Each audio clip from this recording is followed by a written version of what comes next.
ברוכים הבאים לכנס אפקה השישי לפיתוח הון אנושי לאומי בהנדסה. נעים מאוד, שמי יעל אודם ואני אהיה המנחה שלכם להיום. והיום יום שני לאירועי חבר הנאמנים של אפקה, בהם חוגגת המכללה 25 שנים. אני נמצאת כאן באולפן החדשות, ממנו משודר האירוע לצופים שנרשמו, חלקם יושבים במצחם הצפייה שבמכללת אפקה שבתל אביב. שלום למכללת אפקה, רואים אותי? שומעים? יופי, מעולה, מעולה, מעולה, מעולה. אנחנו נחזור אליכם בהמשך, וגם שלום למשתתפים האחרים שעולים מרחוק, כל אחד מארצו, מכל קצוות תבל, כמו שאומרים. האירוע היום מתקיים בעברית ובאנגלית, וילווה בתרגום סימולטני בין שתי השפות. כל מה שתצטרכו לעשות הוא ללחוץ על אייקון הגלובוס הממוקם בתחתית מסך הזום. Through the event there will be simultaneous translation available in English and in Hebrew. Just click on the globe at the bottom of your Zoom screen. לאורך ההרצאות, הפאנלים והאירוע כולו תוכלו לכתוב שאלות בצ'אט, תכתבו, תשאלו, תגיבו, תתעניינו. זה חשוב לנו מאוד שתהיו איתנו בעניין הזה, בכנס המעניין הזה. בואו נתחיל. כיום מתמודדת הכלכלה הישראלית עם מחסור של 13,500 משרות בתעשיית ההייטק, רובן המוחלט של מהנדסות ומהנדסים. משמעות הדבר היא היעדר כוח אדם הנדסי מיומן. תעשיית ההייטק שאנחנו כל כך גאים בה, תפסיק להיות הקטר המוביל של הצמיחה במשק הישראלי, לא תוכל לממש את הפוטנציאל שלה במלואו בלי אותם מהנדסים. לכן נדרשת מדיניות סדורה, אחידה, מערכתית בין כלל הנוגעים בדבר, ומכאן הסתכלות לטווח ארוך ורצון ליצור רצף חינוכי להנדסה, רצף שמתחיל מגן הילדים, עובר דרך בית הספר היסודי, החטיבה והתיכון, ותלווה את התלמיד עד הגעתו לאקדמיה. כמוסד אקדמי ציבורי, אפקה רואה חשיבות גדולה להניח את ההצעה הזו להתייחסות לאומית מערכתית, גם של מערכת החינוך וההשכלה הגבוהה, אבל גם של התעשייה, של משרדי הממשלה, של צה"ל ושל ארגונים ואיגודים רלוונטיים. לדברי הפתיחה אני מתכבדת להזמין את סגן נשיא אפקה לפיתוח ויושב ראש הכנס הזה, אלון ברנע, לשאת דברים מחדר הצפייה שבמכללה. בבקשה, אלון. תודה, יעל. ערב טוב ואחר הצהריים טובים ובוקר טוב, תלוי איפה אתם נמצאים בעולם, ואחר הצהריים טובים גם לאורחים המכובדים שלנו כאן במתחם הצפייה באפקה. אני שמח לפתוח את כנס אפקה השישי לפיתוח הון אנושי לאומי בהנדסה. כן, הכנס השישי, זה אומר שזה כבר מסורת. ובהזדמנות חגיגית זאת אני גם רוצה לברך ולהודות לפרופסור יפה זילברשץ, יושבת ראש הוות"ת, הוועדה לתכנון ותקצוב של המועצה להשכלה גבוהה, שגם היא מלווה כבר את הכנס שלנו משנתו השנייה, והיא חלק מהמסורת של הכנס הזה, אז תודה רבה פרופסור זילברשץ. לפני 7 שנים, כשנדון הרעיון על הקמת והתחלת המסורת של הכנס, עמדו מול עינינו צורך ומטרה מאוד ברורים. באמת לאפשר פלטפורמה לשיח רב-מערכתי, לאומי, שמשלב את כל הגורמים הרלוונטיים להכשרה של הון אנושי בהנדסה. וכללנו, כפי שציינה יעל, וחשבנו גם על המוסדות האקדמיים, גם על התעשייה, גם על מערכת החינוך, האיגודים הרלוונטיים, המדענים הראשיים של משרדי הממשלה, רשות החדשנות, וכמובן צה"ל גם כגורם מכשיר, ונדבר על זה יותר מאוחר, וגם בעצם כמעסיק גדול של מהנדסים. המטרה העיקרית ביסוד הכנס הייתה כמובן ליצור שיח בין כל הגורמים, אבל שיח כזה שבסופו גם בעצם אנחנו מסרטטים לעצמנו פעולות מסוימות שאנחנו רוצים לעשות יחד. זה לא כנס אקדמי קלאסי, זה מפגש שבסופו גם אנחנו רוצים לסרטט לעצמנו פעילות משותפת לכלל הגורמים.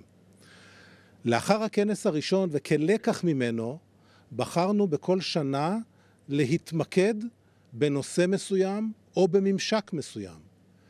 בין אם זה היה ראי מקצועות העולם החדש, נושא של כישורים חיוניים, או שותפות קריטית וחיונית בין אקדמיה ותעשייה.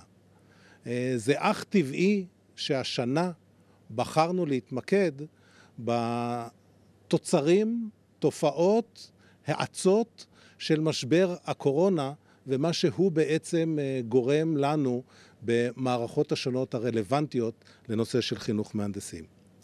במקביל אבל למיקוד בנושא של התמודדות עם משבר והזדמנויות הקורונה, כן, גם ההזדמנויות, בחרנו בכל זאת להרחיב טיפה את היריעה ולהתייחס לכלל הרצף החינוכי, ובמיוחד נושא החינוך לסטם כעומד בפני עצמו, ובוודאי כשלב הכרחי בפיתוח הון אנושי לאומי בהנדסה, וכל זה יבוא לידי ביטוי בכנס שלפנינו היום. הדגש בבחירת הדוברים, יושבי ראש הפאנל, חברי הפאנל, היה לבחור מובילים בתחומם, שלא רק שהם בעלי דעה, אלא הם גם הוכיחו במעשים שהם הובילו שינוי מאוד משמעותי בתחומים שעליהם הם מופקדים. אנשי עשייה שנוכל לא רק לשמוע את דעתם, אלא גם ללמוד ממה שהם עשו ולגזור מזה גם פעולות מיידיות שהן נדרשות בגלל האצת קצב השינוי, כתוצאה במידה מסוימת ממשבר הקורונה, אבל בוודאי גם כחלק מתכנון אסטרטגי שנעשה הלאה. אני אסיים באמירה שמצד אחד ברור שהעולם הוא גלובלי והנושאים שאנחנו מדברים עליהם רלוונטיים לכולם. יחד עם זאת, בישראל יש לזה אפילו עוצמה קצת יותר גבוהה. הן בגלל המשמעות של קטר ההייטק בישראל כחלק קרדינלי מהמשק והתוצר הלאומי הגולמי בארץ, שהוא קצת יותר מאשר בחלק גדול ממקומות האחרים בעולם. נושא נוסף ומעניין זה התפקיד של צה"ל כצבא העם, שגם הוא לוקח חלק בתוך השיח הזה, גם כמרכיב בלהיות מאפשר, enabler של מוביליות חברתית בתוכניות שונות שהוא מייצר בשיתוף פעולה עם האקדמיה, שבהם צעירים וצעירות גם מהפריפריה הגיאוגרפית ומהפריפריה הסוציו-אקונומית נכנסים למסלולים ייעודיים של לימודים אקדמיים בהנדסה, ואז דרך העיסוק שלהם בנושאים האלה בצבא הם מגיעים גם למשק. אז בנימה אופטימית זאת, ובערב החגיגי הזה, אני מעביר חזרה את השרביט והמיקרופון ליעל, שתיקח אותנו קדימה. רגע, אלון, אל תרד עוד מהבמה. תן לי לשאול אותך רגע שאלה, כמי שמנהל את הכנס הזה. מבחינתך, הקורונה, הזכרת שאנחנו ככה תחת משבר הקורונה עדיין, זו יותר הזדמנות או שזה משבר? האמת זה שניהם. בהתחלה זה כמובן לכולנו היה משבר, היינו צריכים להתמודד עם זה. למשל באפקה פתאום להכין את כל עשרות הכיתות ללימוד היברידי, 2 מצלמות high definition בכל כיתה, 2 מסכים וכו' וכו'. אז זה היה משבר שדרש הרבה מאוד התמודדות. ראינו אבל שפתאום זה חייב אותנו להסתכל פנימה מאוד עמוק על איך אנחנו עושים את הדברים, וזה בעצם יצר הזדמנות. כשאנחנו מתכננים את השנים קדימה, הרבה מאוד דברים נאמץ, נשפר, הם יהפכו להיות חלק מאיתנו, אז כן, המשבר נהיה גם הזדמנות. יפה, לעשות מהלימון לימונדה. תודה רבה בשלב הזה, אלון, וכעת אני מתכבדת להזמין את פרופסור יפה זילברשץ, יושב ראש הוועדה לתכנון ולתקצוב, הוות"ת, המועצה להשכלה גבוהה, המל"ג, לברך את באי הכנס ולשתף את זווית הראייה שלה בנושא. שלום לך יפה. שלום וברכה, אחר צהריים טובים לכולם. אני מתנצלת, ירד עליי צינון, אז יכול להיות שאני אצטרך להשתמש בממחטה או בתה לאורך דברי הברכה, אז אני מתנצלת מראש. יושב ראש חבר הנאמנים של מכללת אפקה, אלוף במילואים דני רוטשילד, יו"ר הוועד המנהל של המכללה, מר הרצל שלם, נשיא המכללה, חברי, שותף לדרך, פרופסור ארי מויאל, מר אלון ברנע, שרק ראינו הרגע סגן הנשיא לפיתוח, דוברים נכבדים, קהל נכבד, שוב אחר צהריים טובים לכולכם. העובדה שכמו ששמענו שההייטק מהווה מנוע צמיחה של המשק הישראלי, זה העובדה הזאת מהווה אתגר עצום למערכת ההשכלה הגבוהה בישראל. האתגר נובע ממספר סיבות. ראשית, כשמדובר באוניברסיטאות מחקר, יש דילמה בסיסית עד כמה עליהן לשרת את הכלכלה ולהכשיר הון אנושי לצורכי תעסוקה, ועד כמה עליהן לחקור, לייצר ידע ולהעביר אותו כדי לפתח את האינטלקט האנושי.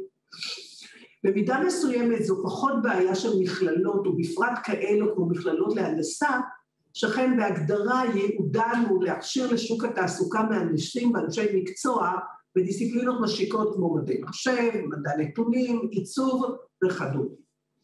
יחד עם זאת, ברור לנו היום שגם באוניברסיטאות אין דיכוטומיה. זה לא או אינטלקט או מקצוע, זה יכול להיות אחד לצד השני, גם וגם. אנחנו מכשירים באוניברסיטאות אנשים לשוק התעסוקה, אך גם בונים את האינטלקט ומכוונים אותו להמשיך לייצר ידע באמצעות המחקר. האתגר הנוסף שיש למערכת הוא המציאות המשתנה.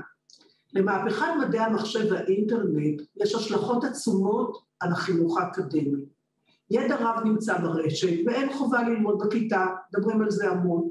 מקצועות רבים בכלל ובתחום ההנדסה בפרט משנים את פניהם בגין התפתחות המחשוב והדאטה, ולמעשה גם הם נהיו הייטק. אין היום הנדסה שהיא לואו-טק, רוב ההנדסות הם הייטק. השוק מחפש אנשים שהם בעלי ידע במקצועם, אך גם בעלי כישורים נוספים, חשיבה ביקורתית, יכולת כתיבה, אנגלית, כולם אומרים לנו אנגלית, ונולדים מקצועות חדשים. עד לפני 5 שנים ממש לא היה לנו תואר במה שנקרא היום Data Science, והיום אין מוסד שמכבד את עצמו שאין לו תואר כזה.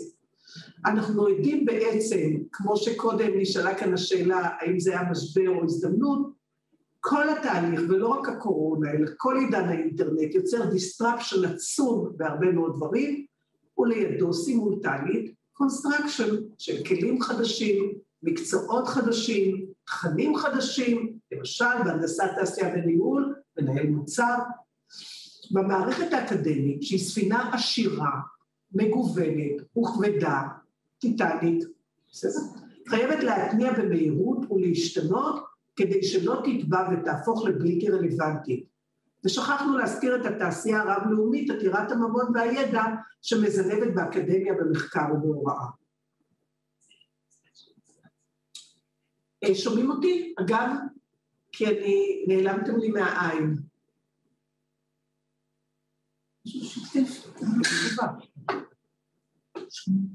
שומעים אותי? כן, שומעים מצוין. שומעים מצוין? כן. כן, בסדר גמור, פשוט השתנתה התמונה ולא ראיתי את האנשים. אז אני ממשיך. איך מתמודדים עם האתגרים הללו, איך נערכת המערכת האקדמית להכשרת מהנדסים בפרט וכוח אדם לתעשייה החכמה בכלל.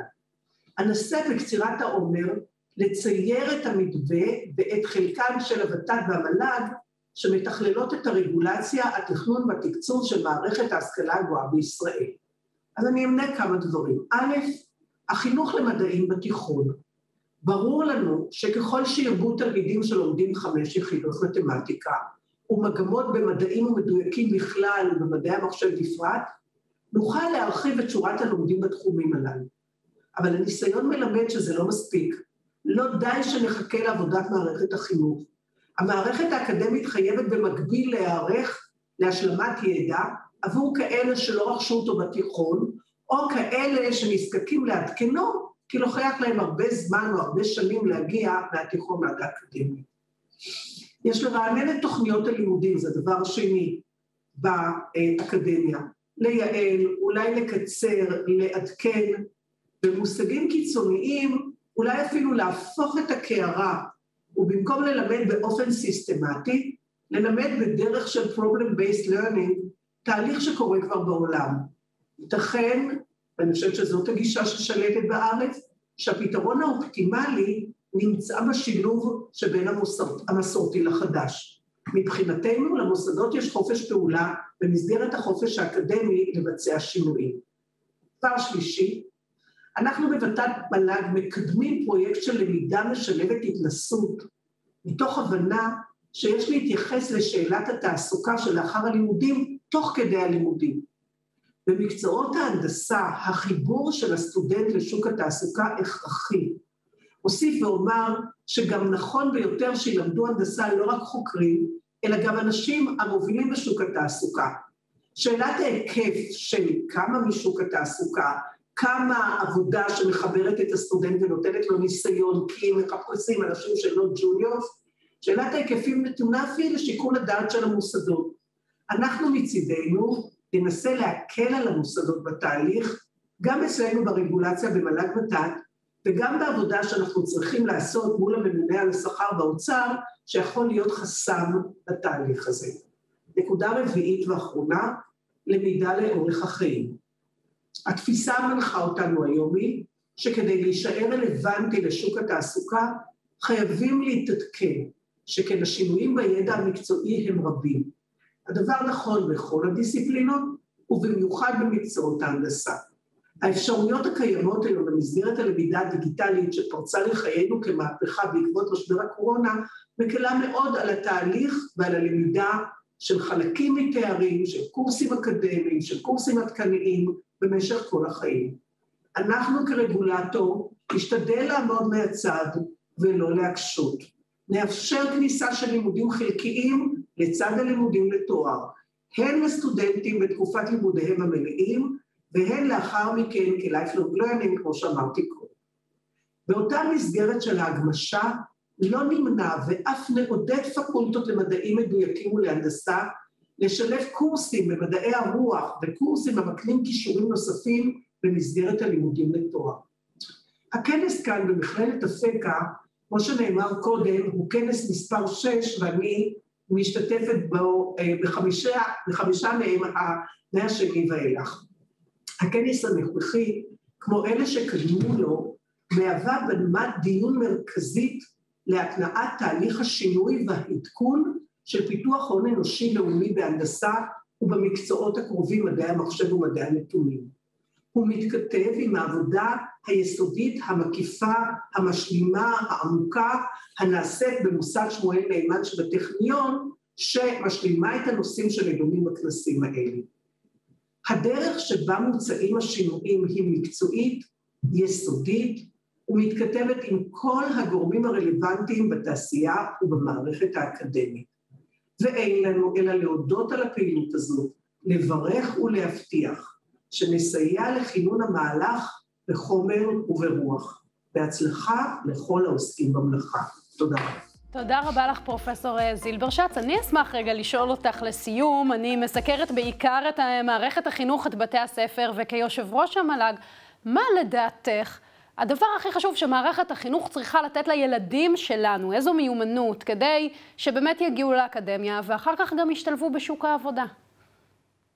אז תראי, אני חושבת באמת, וזה מאוד מאוד ברור היום, זאת אומרת, מערכת החינוך, קודם כל ככה, אני לא יושבת ראש המל"ג, יושבת ראש המל"ג, הוא שר החינוך, היום שרת החינוך, חברת הכנסת דוקטור יפעת שאשא ביטון, אבל בכל מקרה אני יושבת ראש הוות"ת, שזה תת הוועדה החשובה לתכנון ולתקצוב של המל"ג, ומה שיש לי לומר בהקשר, או מה שעלה מעבודה מאוד יסודית, שעשינו בהקשר של הכשרת כוח אדם לתעשיית ההייטק, כי צריך לעשות הרבה מאוד דברים, גם ללמד לכתוב וגם ללמד לדבר, וגם לתת כישורים כלכליים, להבין מה זה שוק ההון, יש הרבה דברים שצריך לעשות.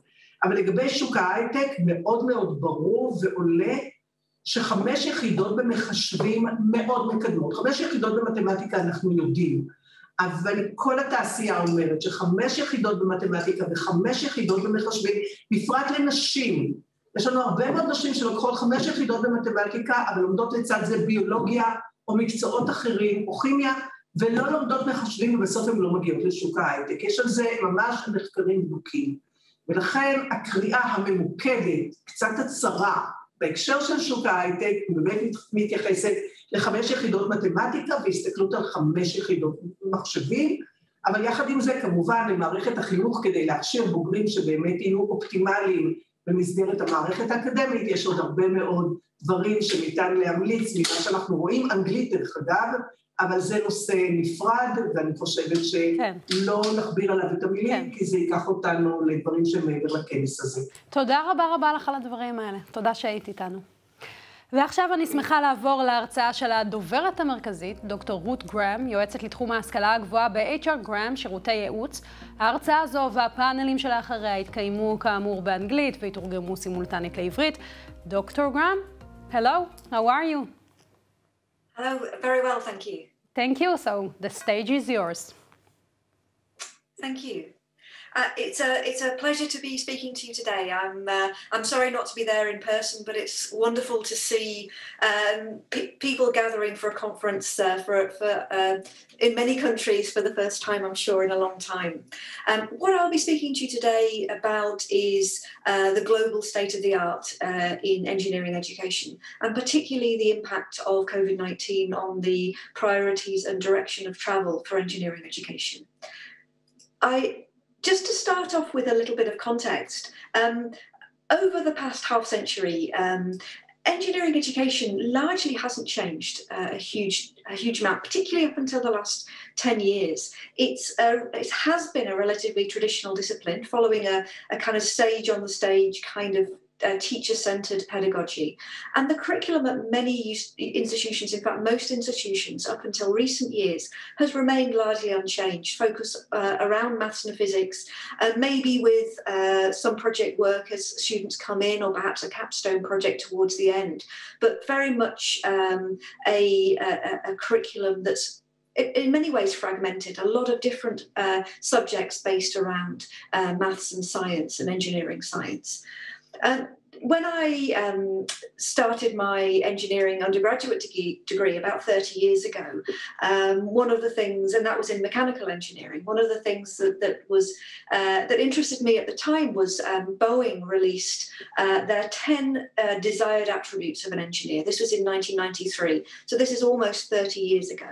And there are these 10 attributes that they identified here: understanding of engineering science, understanding of design, multidisciplinarity, understanding of the context in which engineering is practiced, communications, ethics, critical creative thinking, flexibility, curiosity, and understanding of the importance of teamwork. What was clear to me then, and I think this is certainly not unique to the degree that I did, was that my engineering education really focused on the first two of those. And while a lot of engineering programs would have these words in their learning outcomes, ethics, flexibility, curiosity, creativity, that actually they were very much expected to be delivered within discrete projects very often within the curriculum, but weren't embedded across the curriculum and across the education. I would say in the last 5 to 10 years, there's been a really profound change in engineering education after decades of calls for change and the case being made very strongly for change across the community, that actually something has really happened over the past 5 or 10 years. And that's what I'd like to talk to you about today, and answering 3 questions really. The first is, who are the current and emerging leaders in engineering education worldwide, and what are they doing?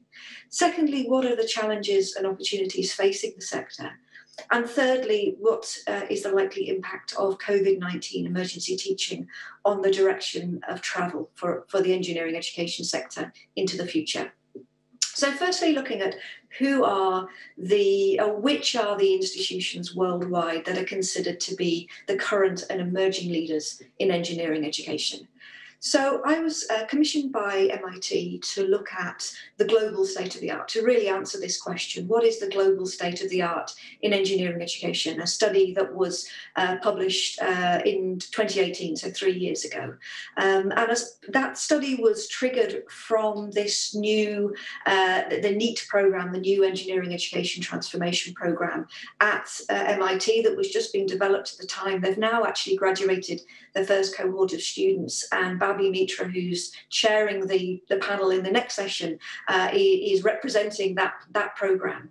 And the question they had is, what is best practice, and to what extent can we at MIT learn from the best of what other programs, other educators, other innovators in education from across the world are doing?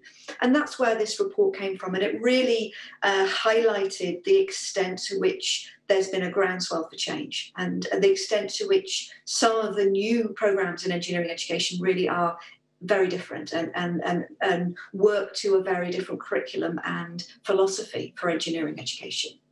So as part of this study, I interviewed almost 200 people from across the world, from engineering educators, innovators, university leaders. But I also spoke to 50 thought leaders from across 19 countries from across the world in engineering education, and asked them a series of questions. And one of the questions I asked them is, which universities do you consider to be the current leaders in engineering education? And I pulled all the recommendations that those 50 people made together and pulled together a very rough top 10 list of the universities worldwide they saw to be the current leaders in engineering education. And I think there's some very familiar names in that list, and quite a lot of overlap between this list and the global university rankings in engineering. Places like MIT, Stanford, UCL, NUS, Cambridge.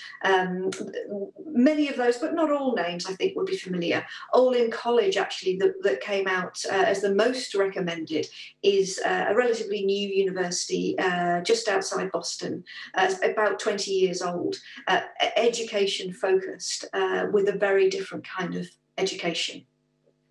So this is the current leaders that the thought leaders I interviewed identified.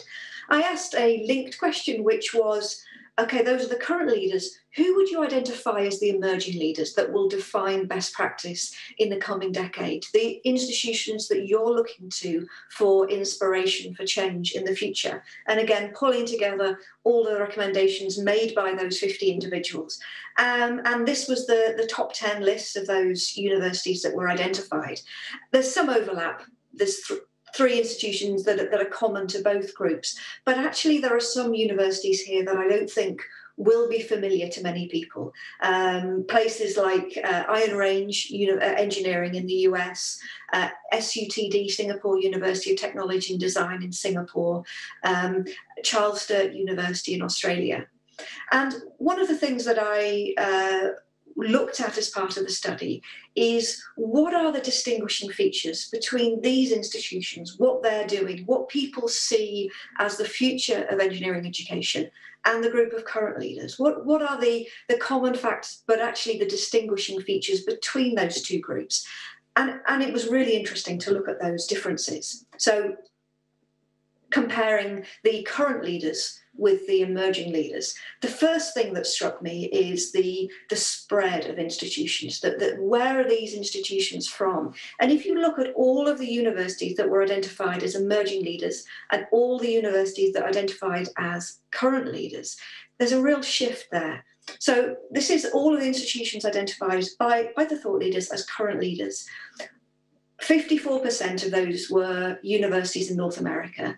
29% were universities in Europe. So over 80%, well over 80% of the universities identified as current leaders in engineering education were in North America or Europe. If you look at all of the institutions recommended, identified as emerging leaders, there's a real difference there. Only 50% are in North America or Europe. Almost a third are in Asia, and 11% are in South America. And it really spoke to a shift in the global leadership in engineering education, and people really looking to outside of some of those traditional North American and European institutions for inspiration for where engineering education is going in the future. So that was one difference that was really striking immediately looking at these institutions. But there were other differences between these two groups. One was where the innovations were. So amongst the current leaders, the innovative practices were very much confined to pockets. The actual curriculum itself often was largely unchanged in terms of its structure, and the majority of the programs very often have remained unchanged for a number of decades. The innovations that people were pointing to were within discrete courses and often isolated from the rest of the curriculum. In contrast, in the emerging leaders, the curricula were very much more unified and systemic, that the innovation was curriculum-wide, and there was real connectivity and integration across the curriculum. So if you look at the list of 10 emerging leaders in engineering education, 7 of them had this systemic, connected curriculum. And actually of those, 5 were built from the ground up. They're new curricula that were designed from scratch, and really had a very different way of connecting students' learning between all these different components of the curriculum. So I'll just give you one example from Charles Sturt University in Australia. And this was a program that was built from the ground up. And what they had done, a really interesting approach, was they disaggregated the curriculum into discrete 3-hour topics, which the students accessed online independently. And the students worked on campus on projects, and they would identify what they needed to understand in order to complete their projects. So that they'd identify things, and they created this kind of visual map of the curriculum, which they called the topic tree, which shows the relationships and dependencies between each of these 3-hour kind of discrete leaves of the tree. Some of those were core, some of those all students had to take. They were core engineering learning, but the rest the students could identify themselves. So I say they have a project, they needed to understand something, they'd identify the elements of that project or the elements of engineering learning that they would need to master in order to complete the project, and access those and master those and pass those independently online. And a number of other universities have taken inspiration from this approach and are developing similar kind of models in engineering education, where it's very much student-led learning. They identify what they need to know in order to solve problems, and it's very much linked to the challenges and problems that the students are solving. Another difference between the emerging and current leaders was the difference in kind of culture and pedagogy. The current leaders, very often, most of the curriculum was teacher-centred, with more limited external connectivity, whereas in the emerging leaders there was a real sense of student empowerment, student-centred learning, and a real community that reached beyond the institution out into the regional community. And this was something often very tangible, actually visiting many of these institutions, this sense of student empowerment. And the final difference that I was just going to mention is the development of these programs, that at the current leaders, the development was very much shaped by the individual faculty member who's developing that particular course, and often limited connectivity. Whereas at the emerging leaders, very often the development is shaped by regional needs or priorities, enabling them to make take a more visionary approach and really bring together the community behind that change. I'll just give you one example here. From Chile, and again, this is somebody who will be, or somebody representing this university, Juan Carlos de Valera, will be speaking in the panel in the next session. And in Chile, the Chilean agency for finance, actually not the education ministry, but the finance ministry, has invested very significantly in engineering education as an incubator for talent in entrepreneurship and innovation, for economic growth. And they've put quite considerable sums into supporting reform of engineering programs with a particular focus on entrepreneurship and innovation. And one of the emerging leaders is the Pontifical Catholic University of Chile, who've really transformed their curriculum, and innovation and entrepreneurship, both within and outside the curriculum, have been a really major part of the change that they've made. And just to summarise, what are the hallmarks of these future leaders? What are they actually doing educationally? And what links them? There's a strong emphasis on student choice and flexibility, a focus on multidisciplinary learning, bringing students in collaboration with other disciplines and other ways of thinking outside of engineering. The roles, responsibilities and ethics of engineers in society is a really strong theme. The global outlook and experiences, again, giving students much more a much broader view of engineering and really putting them in contact with other engineers and other experiences from outside the country. Experiential, open-ended problem solving, rooted in real industrial and societal challenges, is a very, very strong theme within the emerging leaders. And finally, developing skills and mindsets, that there isn't just the focus on engineering knowledge, but really focusing on the skills and the mindsets that students develop: critical thinking, adaptability, teamwork, creativity, and others. So the second question that I wanted to address is, what are the challenges and opportunities facing the sector? And I think this was something that highlighted in the MIT report, but I think this is really something that engineering schools are continuing to grapple with and look at. And I would say there are three key challenges facing institutional change at universities and engineering schools worldwide. The first is adapting to larger and more diverse student cohorts. If you look at some of the programs considered to be emerging leaders, actually very often the student cohort is small. And unquestionably, those programs really have a profoundly positive impact on student learning and development. But a big question is, how do you scale that up? You know, how can you do something that works very well for 100 students? How do you do it for 1,500 students? How do you provide that personal, individual learning pathway for a student when they're working within a big cohort in a publicly funded institution where the funding per head is relatively low? And there's a real sense that the next wave of innovations is going to come from institutions that are really tackling that problem and offering educational experiences at a much larger scale. The second is the constraint of disciplinary and educational silos, with a real push towards multidisciplinary learning. When universities very much, and the funding models on which they're based are very much based around particular silos for chemical engineering, for electrical engineering, and beyond engineering. How do you create those experiences that span disciplines and allow students to apply their engineering knowledge to broader problems within those kind of disciplinary silos? And the third challenge, which to my mind is perhaps the most significant, is the reward and recognition system. Supporting positive change in engineering education, in higher education in general, when the reward systems are seen to incentivize performance and impact in research rather than in teaching. And there's been a huge amount of work on this and a huge amount of change. This question of reward and recognition actually is something that I've been very involved with over the past 7 or 8 years. And across the world, there's been a huge change in terms of universities profoundly thinking about their reward and recognition systems to recognise teaching contributions at all stages of the academic career ladder.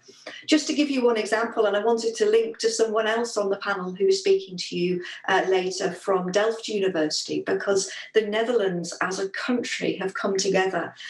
All of the presidents of the 13 Dutch research universities have come together and signed an agreement to radically reform their academic career pathways and the systems of reward and recognition. And what they're doing within the Netherlands, I think, will have a profound impact globally, and looking very much at impact. But teaching and learning is absolutely core to that. If anyone's interested, they've produced a white paper called Room for Everyone's Talent that's got more information, but that change is being rolled out now. And the Netherlands isn't the only country or institution that is making changes. There's a huge shift there sector-wide. So the final element that I wanted to talk about was what will be the impact of COVID-19 emergency teaching on engineering education.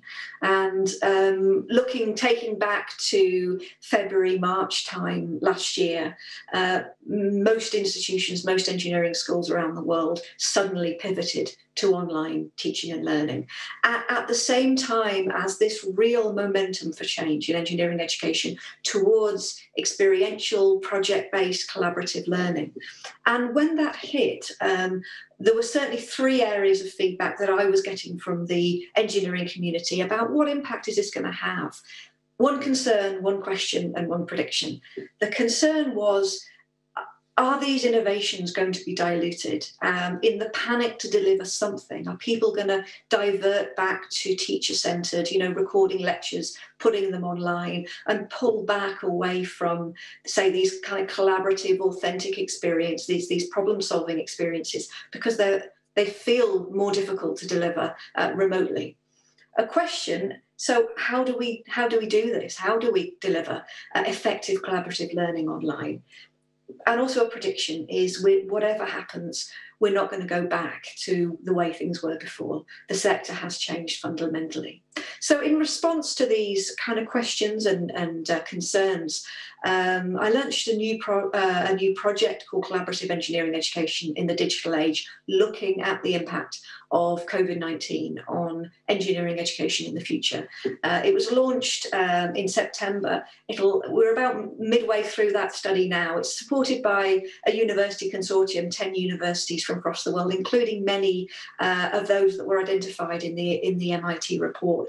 And there's two focuses. One is, what are the lessons learned here from emergency teaching? What have we learned about how we can improve engineering education, and how might this experience impact the future trajectory of engineering education?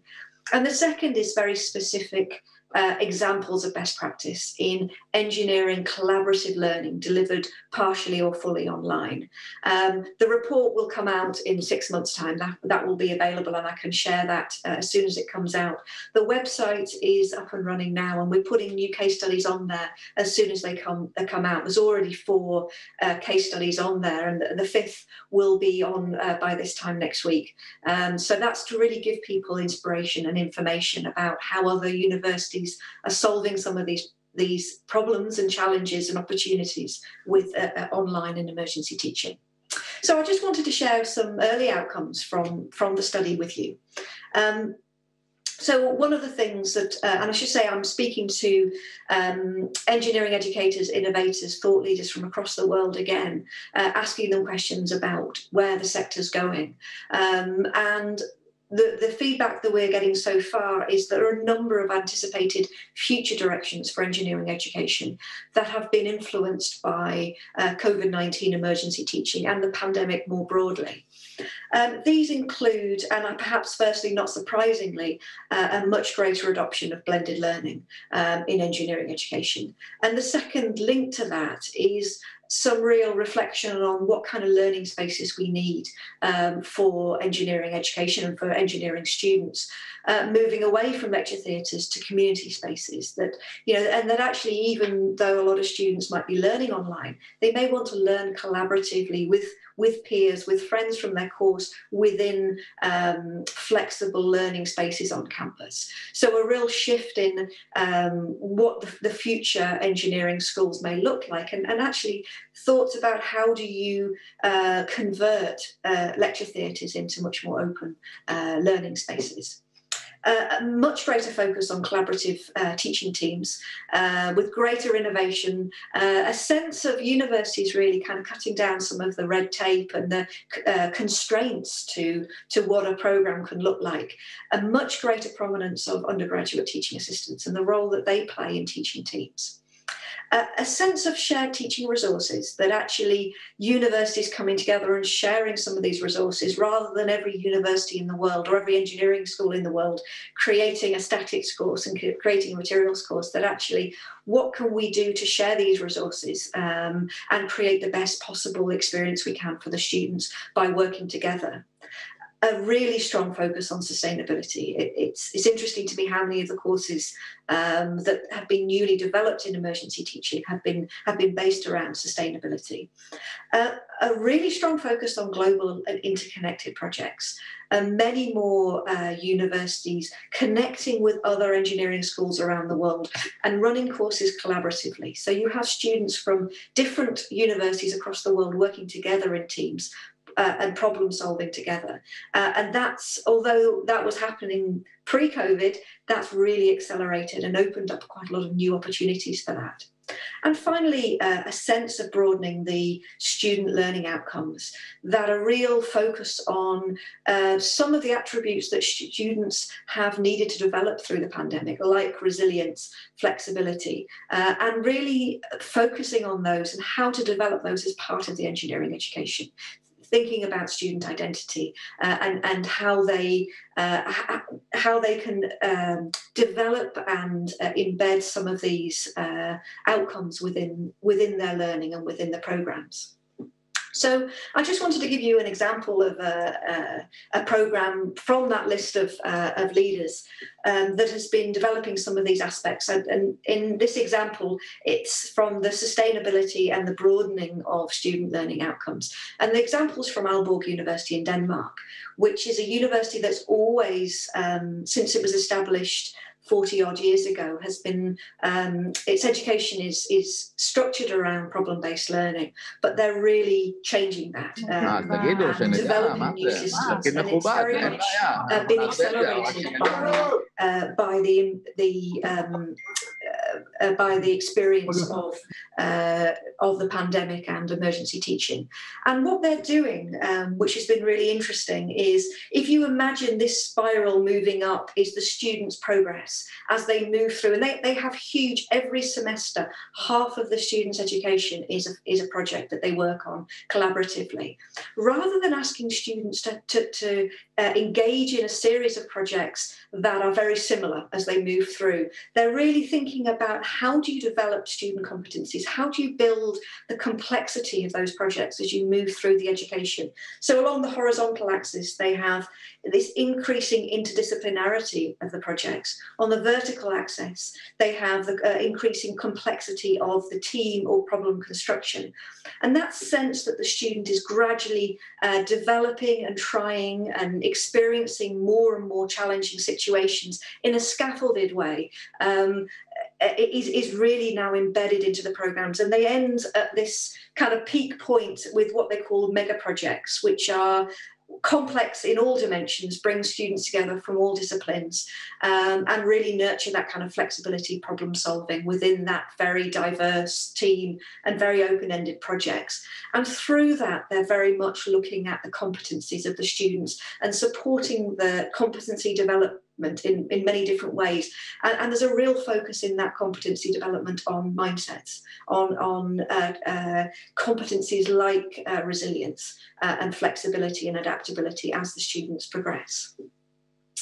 And then the challenges facing online collaborative learning. We've got a lot of feedback on what are the challenges that each engineering school is facing when delivering some of these experiences.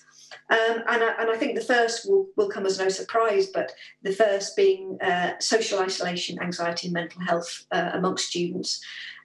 Questions of how do you establish community connectivity and peer learning when you're learning online and you're trying to develop these collaborative experiences. How do you engage with and motivate students who turn their webcams off? And many institutions have found as these last 18 months have gone on, more and more students have turned their webcams off. How do you nurture a really engaging, collaborative environment when the students can't see one another? How do you assess student learning online, particularly for collaborative experiences?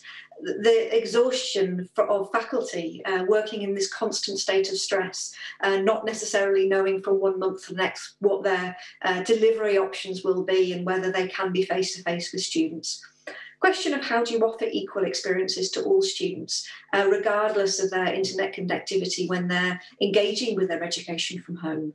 And also an issue of how do you create effective teams and team-based learning when students are working across different time zones. So those are a selection of some of these real challenges that many universities are facing. And I just want to end with one example of how to establish community connectivity and peer learning online. And this is an example from MIT. And it's from a boot camp at the beginning of their systems design and management program. It's a 1-week boot camp that usually students would have come to face, and it would have been a really intensive experience where they got to know each other, got to trust each other, and there were a lot of kind of off-site activities that they embedded into that program to really instill that culture of kind of trust and to combat challenges like imposter syndrome amongst the students. of course, this year that was all delivered online. And what they developed was they took inspiration from crowdfunding programs, and they developed an online project based around the Sustainable Development Goals, where each student or each team, was given a series of what they call gold coins, and every team had to spend those coins. And in order for all of the students in the cohort to complete the project successfully, they had to exchange some of those coins between teams for help given by peer teams. So maybe one student team needed help with programming or with translation of what they were doing. They would ask the other students and have a real reason to connect and help. And actually also they distributed these gold coins out to the MIT community, to faculty, to the regional population engaged with some of these problems. So actually starting to build that connectivity and giving people a reason to reach out and talk to others, and talking to the students. This is just one example from one of the projects, but talking to the students on that project, it really had a profound impact. This approach to giving them a reason to connect, and to really forming trusting relationships, despite the fact that none of these students had met face to face. So just for background, the case studies are on the website CEDAR.org. So the MIT LBORG and a couple of other case studies are on there. And as I say, more will be joining those case studies in the coming weeks and months. So thank you very much. Thank you very much, Dr. Graham. Thank you for all those things. And our audience want to ask you some questions. So let's start. I'll transfer to Hebrew. בואו נתחיל בשאלות שמגיעות ממתחם הצפייה שבמכללת אפקה, ולאחר מכן נעבור לשאלות הצופים מהבית, מי שכתב לנו בצ'אט. אז בואו נשמע כמה שאלות. בבקשה. Anyone here? מישהו פה מהחדר רוצה לשאול איזה שאלה? Okay, so I'll be the messenger of the question here from the audience, Ruth. If you would to choose one element that is really reflecting the change between the initial report that you have done in 2018, or should we call it year one BC, before COVID, and what is reflected now in the CEDA initiative, if you would choose one change, what would that be?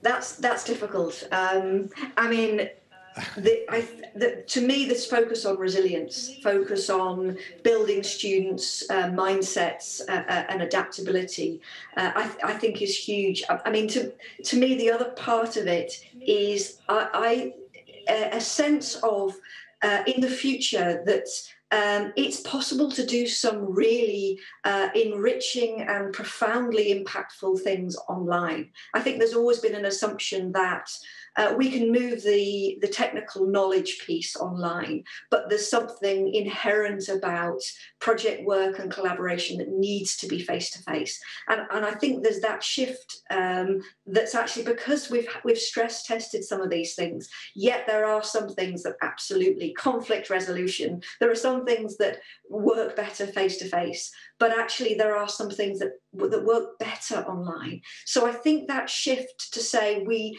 don't need to preserve the face-to-face piece just for the project work. I think there'll be a real shift there, and it'll give engineering schools much more opportunities and flexibility about who's part of engineering programs, but actually how they deliver them to students. I want to know what is the most significant change that the academic institute must to do in order to succeed. Maybe you have like one tip.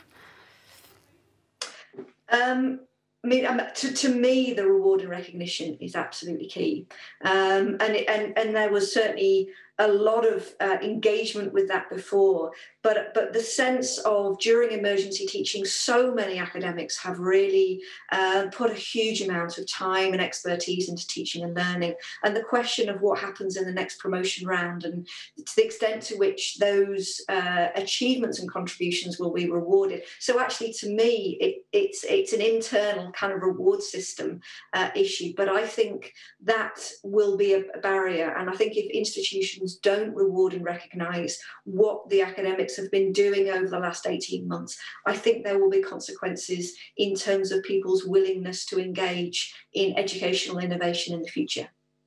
And maybe, thank you for that, maybe you can read and answer the question that the audience write in your chat. Can you look at the chat, please? Yes.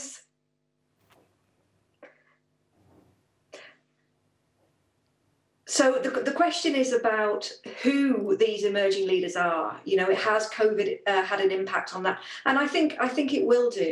I think it's too early to say. I suspect that, you know, if we were to conduct exactly the same study now, the list of emerging leaders would be similar. But I think there's new institutions coming through and making changes and innovating. So I mentioned that example of Aalborg University. You know, I suspect they will move from being a current leader to being an emerging leader. There is a real sense of an acceleration of change amongst a particular group of institutions. So I think there will be a new group of leaders, particularly those that are looking at scale. You know, how do you scale this kind of change so that it touches upon thousands rather than tens of students? So I think institutions like Aalborg University are likely to be at the forefront of that. Thank you very much for your answer. Thank you for your thing. We appreciate it. Goodbye. נגיף הקורונה, כפי שראינו, הוביל לשינויים מהותיים בעולם ובעולם האקדמיה גם כן כמובן. בפאנל מיוחד עם בכירי האקדמיה מישראל ומהעולם, נבחן את השינויים שחלו בחינוך המהנדסים באקדמיה ואת ההתמודדות של המוסדות עצמם עם אתגרי הקורונה.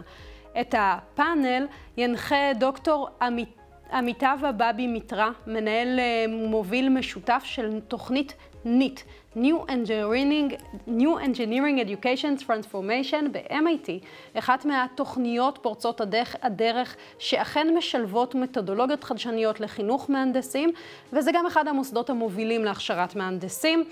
וכל הסיטואציה הזאת, כל הסוגיה הזו היא גם התמודדות עם שמרנות של מוסד מוביל. אני רוצה להעביר את השידור לדוקטור מיטרה, שגם יציג את חברי הפאנל. דוקטור מיטרה, thank you very much. The stage is yours. Thank you. Can you hear me? Yes. Okay, wonderful. The worst thing that can happen is you start speaking to a large Zoom audience around the world and nobody can hear you. I know you don't realize it for a while. So thank you. And Sarayim Tovim, that's my bad Hebrew pronunciation for good afternoon, delegates. AFECA President Ami Moyal had invited me to AFECA a little over 2 years ago to make a presentation.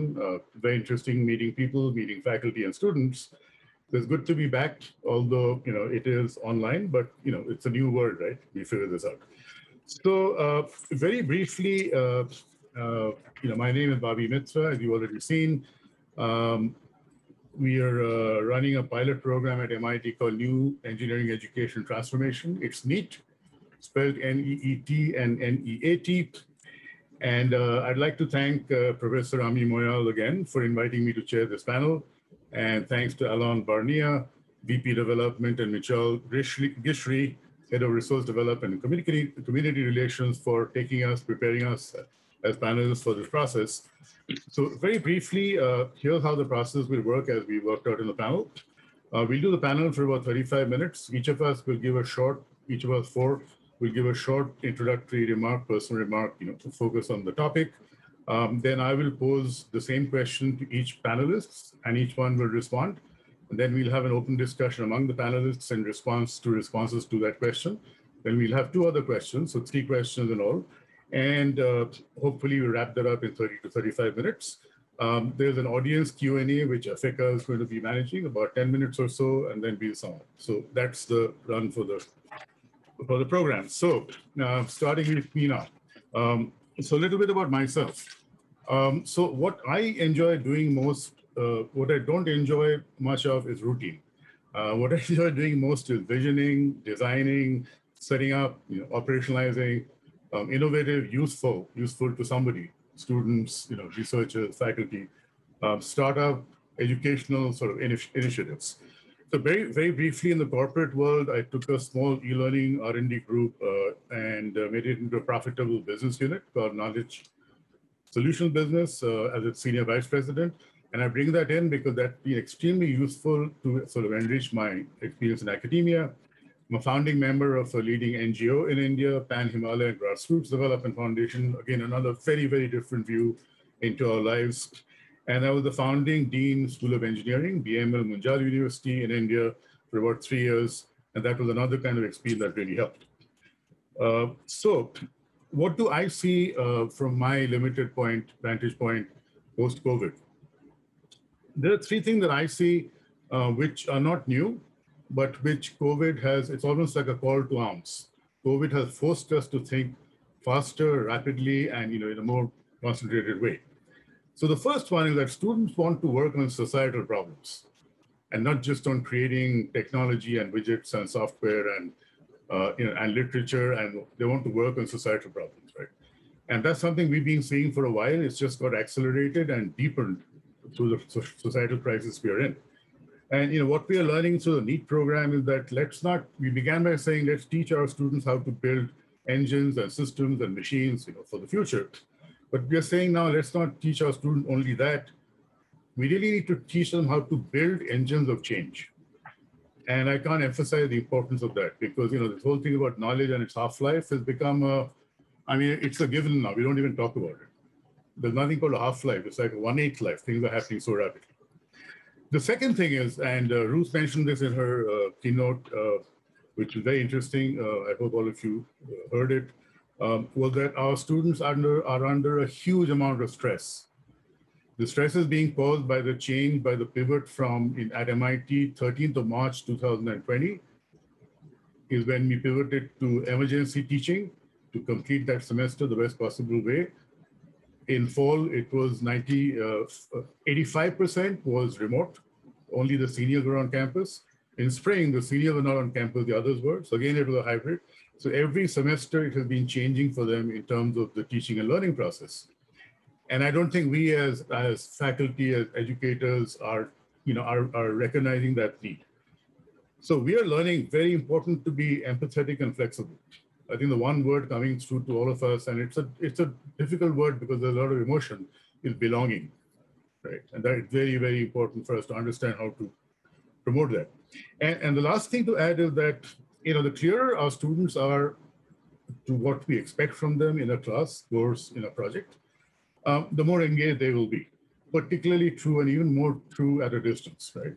So what we are emphasizing, nothing new, that every class, every course must have a written syllabus with the summary, with clear learning objectives, learning outcomes, class by class, project by project, what's the assessment, whom can they go to, what's the reading material, as complete as possible, because even more when they're at a distance, that becomes their primer. So again, none of these things is rocket science, but I think the need to emphasize these has become even more. So engineering education post-COVID, I hope, will focus more on these 3 critical aspects. So thank you. I'll request my colleague Arnon to say a few remarks. Thank you, Gabi. My name is Arnon Bentur. I'm from the Technion. I've been Vice President for Research at the Technion. And in recent years, I've been leading a forum for engineering education in Israel, which includes, I would say, all the stakeholders, colleges of engineering, universities, industry, government agencies, Council of Higher Education, Ministry of Education, and more, and obviously students. And we have been trying to come up with understanding where engineering education should be going. The COVID period has really accelerated a lot of processes and emphasized that we are in a changing world, rapid changes, accelerated changes. And this poses, I would say, challenges for engineers, but a lot of opportunities. It is a changing world, and what you would like to place engineers are in leadership positions, professional leadership positions in such a changing world. And we believe that this is an emphasis that we should place on modern engineering education. Engineers have lost leadership positions in the last or recent decades. We have been viewed, and perhaps we are more of technical experts due part to the education that we have been giving, and we need to change it. And to make this shift, we need to have engineers, graduates of engineering schools that have much more systems understanding, multidisciplinarity, and ability to act and understand adjacent areas, not just engineering and science, but also areas in society, economics, and so on. There is no place for engineering innovation without considering the stresses and forces which are exerted by society and requirements by economy. And what we have concluded that in terms of engineering education, we really may need to make a paradigm change in 4 main areas. And the change is not a simple one, it's not straightforward.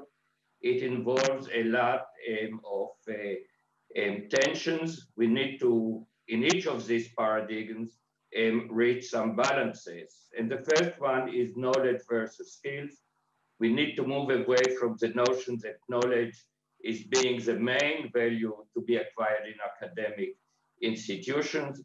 We must look also into skills. We are talking about essential skills, and those could be problem solving, analytical reasoning, and it is much more than the term embodied in soft skills, which can be misleading. The second paradigm is real-world education versus campus only. Education of engineers should take place not only in academia classrooms, but also in the industry, in cooperation with the industry, in different types of new models. The third one, and I think it has been echoed by Bobby in some of his comments, we need to have a student-centered education versus teacher-centered. Creation of learning experience which would develop students' excitement and motivation in engineering. And this should start in the first years of studies.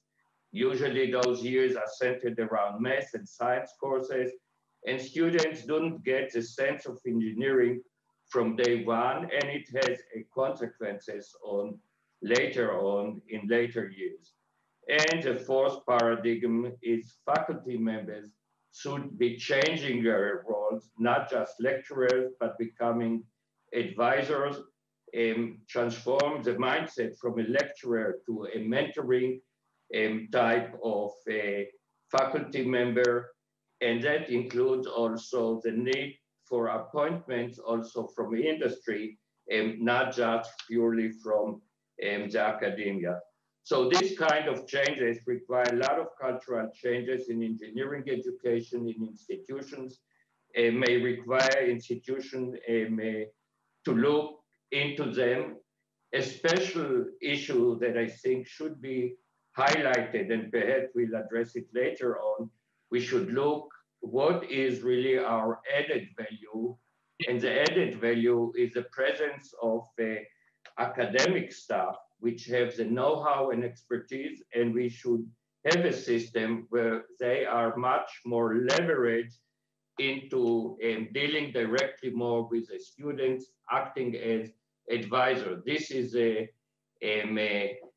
early or leverage that we would have over online pure studies, and we should find ways to motivate it and make those changes. It's not easy to change, but we should have these targets in mind and work towards it. Thank you. Thank you, Anand. Thank you very much. Juan, if I may request you. Well, thank you, Dr. Mitra. I'm Juan Carlos de la Llera. I'm the Dean of the School of Engineering at Pontificia Universidad Católica in Chile. Good evening to everyone in Israel. I would like to start by thanking the organizers for the invitation to this conference. It is also my great pleasure to participate as a panelist with such a distinguished group of university authorities, and after listening to the great keynote that Dr. Brahan presented. In this short note, I hope to share some ideas on what should be a clear distinction between the two most relevant questions related to engineering education. First, what constitutes a good engineering education for the 21st century? And second, what are the best means to impart and achieve such an education at the undergraduate level? The COVID situation has unintentionally taught us some tough lessons to gain insight in both of these questions. No one in the world expected 2 years ago that we should be by now in the midst of a pandemic storm caused by a virus that would probably remain with us for quite a long time. Even incredibly insightful historians such as your countryman in Homo Deus, Yuval Harari, was convinced otherwise with the pandemics. Despite this whiplash of realism that nature has given to our modern society, it is quite remarkable how science and technology quickly moved into the front line to save our planet, our people. For months, we were counting down the days to get a vaccine, and the world rejoiced with the news of Pfizer, BioNTech, Moderna, Johnson & Johnson, AstraZeneca, Sinovac, and so many others. Not only vaccines in record time, but new types of vaccines that open a world of opportunities into the future. This capacity of anticipation is an essential characteristic of the concept of care, which we have been strongly working with within our School of Engineering since 2016. Engineering is a discipline of care, and care can be taught. Care also generates a sense of purpose in our students, a true moonshot. The concept has two relevant meanings, one of attaching importance to something, which we just described in relation to the capacity of our discipline and engineers in general to anticipate the most demanding shared concerns that our societies will face in the future. Thus, it is critical for our engineers of the 21st century to develop that profound and effective involvement with reality, the anticipatory skills, determination, and the purpose to serve the common good, first of all, and care about life.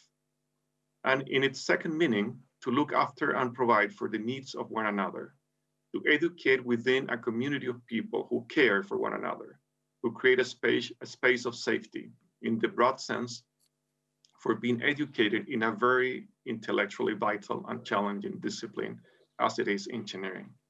A space where every voice is listened, where manners, faces, expressions, or human interactions all matter, where violence is in any of its forms eradicated. A space where students' mistakes are acceptable as long as they are mended and converted into opportunities of improvement. Care became the strategy of our school. We're still far from success, but the concept of care has been getting ingrained at the foundations of their education. The pandemics gave us a glimpse of the opportunity to exercise care in our community day after day in every activity, using our best capacities as engineers to save people in our country. It became clear to the most skeptics of the concept that engineering is foremost a discipline of care. Also in 2014, we started a profound reform within our School of Engineering targeted to embedding innovation, entrepreneurship, and experiential learning into every single piece of the curriculum and school activities. This initiative was developed under a project called the Clover 2030, which was a product of a partnership between PUC Engineering, the government, via an agency called Corfo, industry, and the regional entrepreneurial ecosystem. To gain national scale, our school built a joint venture with Santa Maria University, the third largest in the country, around 4 themes, leading to a profound reform of the undergraduate curriculum in both universities, developing a true innovative and entrepreneurial ecosystem within our universities, redirecting a special research effort into spaces of complexity with large interdisciplinary and collaborative needs, such as health, sustainability, information sciences, and deep technologies, and preparing the 2 universities for becoming relevant international nodes, open to all sorts of academic collaborations based on a concept of future great universities thought as big academic networks. Prior to the pandemics in 2020, we had a significant situation in Chile of social unrest, and discontent of people in October 2019. So our school had to move into online operations before the pandemic struck in March 2020. The national social situation naturally had some strong repercussions within our school, and in most universities in the country. And not had been for the work on this implicit contract of care with the students and community, the situation would have been considerably harder to manage, as it did happen in the rest of the universities and schools in the country. On the other hand, the strong modernization of the school, and in particular in engineering education developed during the Clover, also helped us tremendously, not only in quickly switching effectively into online learning management systems, but also in preparing the complete system to handle better this new situation by measuring almost every educational process, providing continuous feedback to faculty from students, adapting our course materials to the new formats, radically changing evaluation systems, improving internal communications, and providing additional financial and psychological support to our students throughout the pandemics. This period has taught us many things and lessons that we will apply in the near future in our engineering curriculum. In synthesis, the possibility for a tailor-made component in the education of engineering students with the support of online technologies and materials is simply superb. But the presence in campus for achieving an integral education on the dimensions of care is absolutely irreplaceable. The non-virtual social component of the learning process is not yet to be substituted effectively by the digital world. Thank you so much, Dr. Mitra. Thank you very much, Juan. And Rob, over to you. And we're running a little behind on time. I'll try and catch up, Thank you, Rob. Bobby. Dear colleagues, first of all, of course, thanks very much for the invitation to be allowed to talk to you in this panel. We circled more than a year around the question, what exactly did we learn from this pandemic? And over the last month, we came to the conclusion that we will still be a campus university. The campus is still central. We learned a lot from going online. We will keep using online, for instance, for the big lectures, probably no longer lecturing in the big halls. Why should we? We don't read books out loud to our students either. So we can use and free up the time of our teaching staff to be involved with the students. But we like to keep the campus as a base, and we have a number of arguments for that. One was the well-being, and is the well-being of our students. Early in the pandemic, after 2 months, the stories really came out of students who felt isolated, missed the campus, missed one another, even missed the teachers. And same story from the teaching staff who missed the students. So we will try and go back as quickly as we can to campus. But we won't do the same. We will put more effort on making our students more reflective.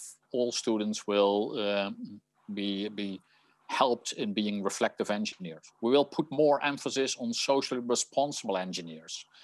The pandemic also showed us that we are living in a connected world. There is no escape from one another. There is no escape from technology in the good and in the bad sense.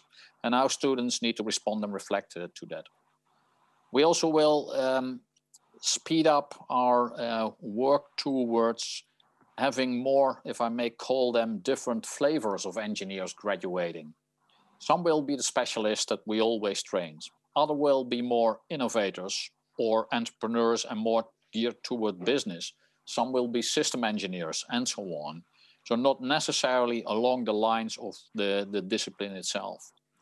What we also would like to emphasize more is how students develop as a person. The German word Bildung helps in understanding what we mean.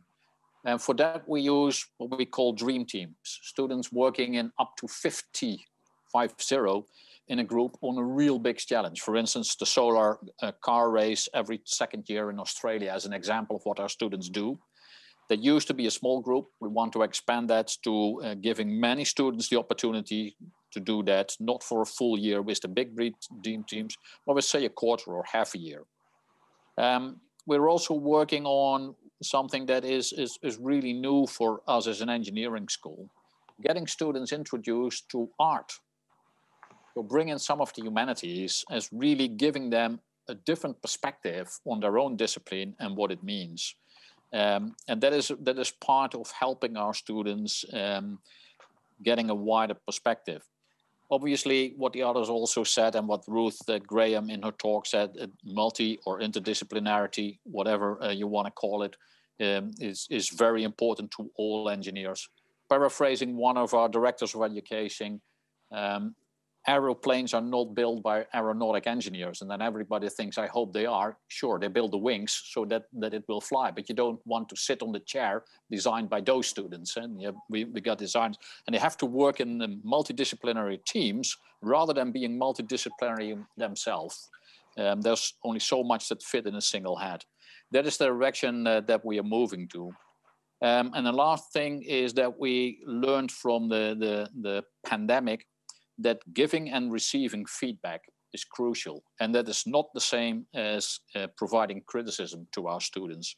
So we ask from our teaching staff that they are both teachers and coach and help our students to, while entering the university as kind of extended high school kids, if I may call it that way, so that they leave as young engineers, as young professionals. And that's the direction that we are trying to move into, Bobby. Thank you, Rob, and thank you, Juan, and thank you, Arnon. We are running a little bit behind time, so I might just raise my hand as you see to say that please speed it up a bit or do something like this without trying to be rude. So I'm going to start with the first question of the panel to Arnon, which is, are you seeing opportunities for the future through a strategic shift in engineering education, or just more of the same? And I'll ask the same question to Juan and to Rob, and we request a 1 to 2 minute concise response, and then we'll have a discussion. Over to you. Okay, thank you. I will look at you whenever you raise your hands, and if I don't see you, just shout, please. I think we should make a shift, but we have to understand that the shifting will face up with a lot of dilemmas, a lot of concerns between balancing, opposing, and conflicting educational targets. This will result in new models and modes of education, resulting in engineering education and graduate with a variety of profiles. And Rob has already mentioned that. And this implies a pluralistic type of education, which has merit in itself. And in a way, each institution should decide upon the profile of its graduates in terms of the added value that the institution can provide. I think this is the best that we can do, and this is the kind of graduate the world would need. And if we make this strategic shift, there are several concepts that need to be highlighted. First one, and this is a general one, is transition from learning to education. And it has been echoed in the various presentations before me. Education, which means hands-on and frontal versus frontal teaching, knowledge versus competencies and skills, and the skill acquisition as an inherent part of the content courses. It doesn't mean that we have to reduce the content courses, but we can incorporate in them education for skills. The second is balancing between disciplinary and multidisciplinary education. And multidisciplinary includes not only various disciplines of engineering and science, but also social sciences and liberal arts. We have to find way how to integrate them into the basis of our courses to provide the students early on with an opportunity to extend. The last item, which I think is important, is lifelong education, which I believe we should consider it to be as part of a mission of the academic institution. And this is not obvious and this is not clear cut, but we have responsibility to our graduates that will be in a learning world, and we learn throughout all their career, which can last for several decades. And we must look into it as a goal, as a mission of the university and academic institution in general. And if we look at that, we have to modify or find the ways how to modify the undergraduate education to equip the graduate for lifelong study. And it implies that we can perhaps 7 disciplinary topics release to be learned later on.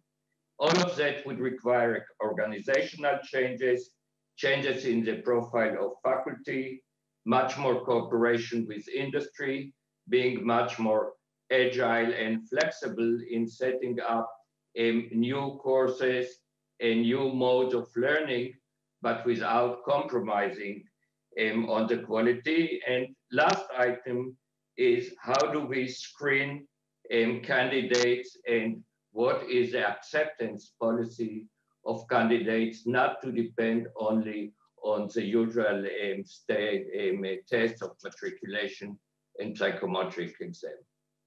Thank you. Thank you, Arnold. So Juan, I'll ask you the same question. Is there a strategic shift, or is it same old going forward? No, I do see a clear strategic shift in engineering education, but I also see a one-to-one correspondence between opportunities and important challenges. And I will just mention some of them. This will result from the following, I believe, educational system characteristics. First, that we're living a complete and accelerated globalization of the educational process, making free learning resources distributed digitally all over the world. So our students will be basically getting the best possible resources for learning, and we're competing with that. The second challenge, I believe, is that we have to redefine and revalorize the face-to-face learning experience. I think we need to redesign completely that experience in the classroom. The third challenge and also opportunity is that we've been seeing the advent of true digital teaching universities at the undergraduate and graduate levels, and that's going to change completely the business models of the universities. I think this was an idea a long time ago, but now it's come almost true with the new advent of the technology. Another challenge that is also brings an opportunities is that the customization of educational programs at all levels. I think our students today can learn much better if we combine wisely the capacities we have in the classroom with other materials we can prepare for them to help the different rhythms in terms of learning.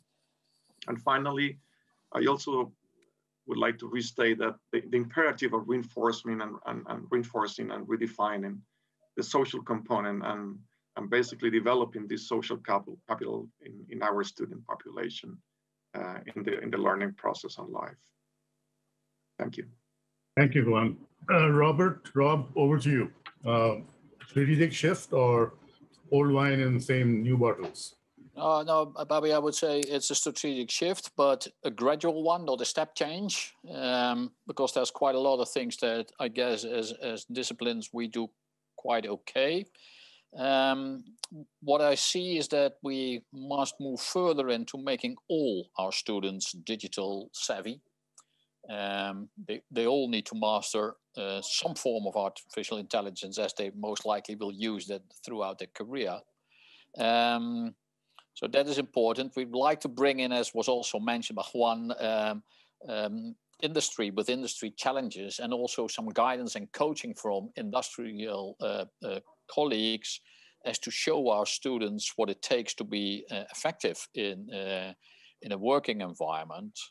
The didactics will probably also change, where we will try and work towards using automated feedback on the first type of questions and struggles that students have. And there's one thing that we really would like to keep, And that is the strong connection that all our students sooner or later have with the research that we do on campus, by providing them that unique experience that the questions that are asked cannot be answered by any of the scientific staff because they don't know either. And that's an important part of what we do, making students aware that you need to use your brains as we try to teach them in attacking the real new questions that you can't Google. So that's important to us in whatever we change. Thank you. Thank you, everyone. So here's my question to the three of us, or the four of us, if you will. It's clear that it's a strategic shift. It's clear that it's not an overnight change. It's going to be a step change. And it's also clear that the entire cross-section of our academic community, not just our students, is looking forward to this change. So given that, could you suggest one sort of action-oriented implementation thing that you would like to do in your institutions, or that you could suggest to others? Just one thing that would take that important sort of notion and concept forward, that, okay, it is strategic. What's my next step to communicate that?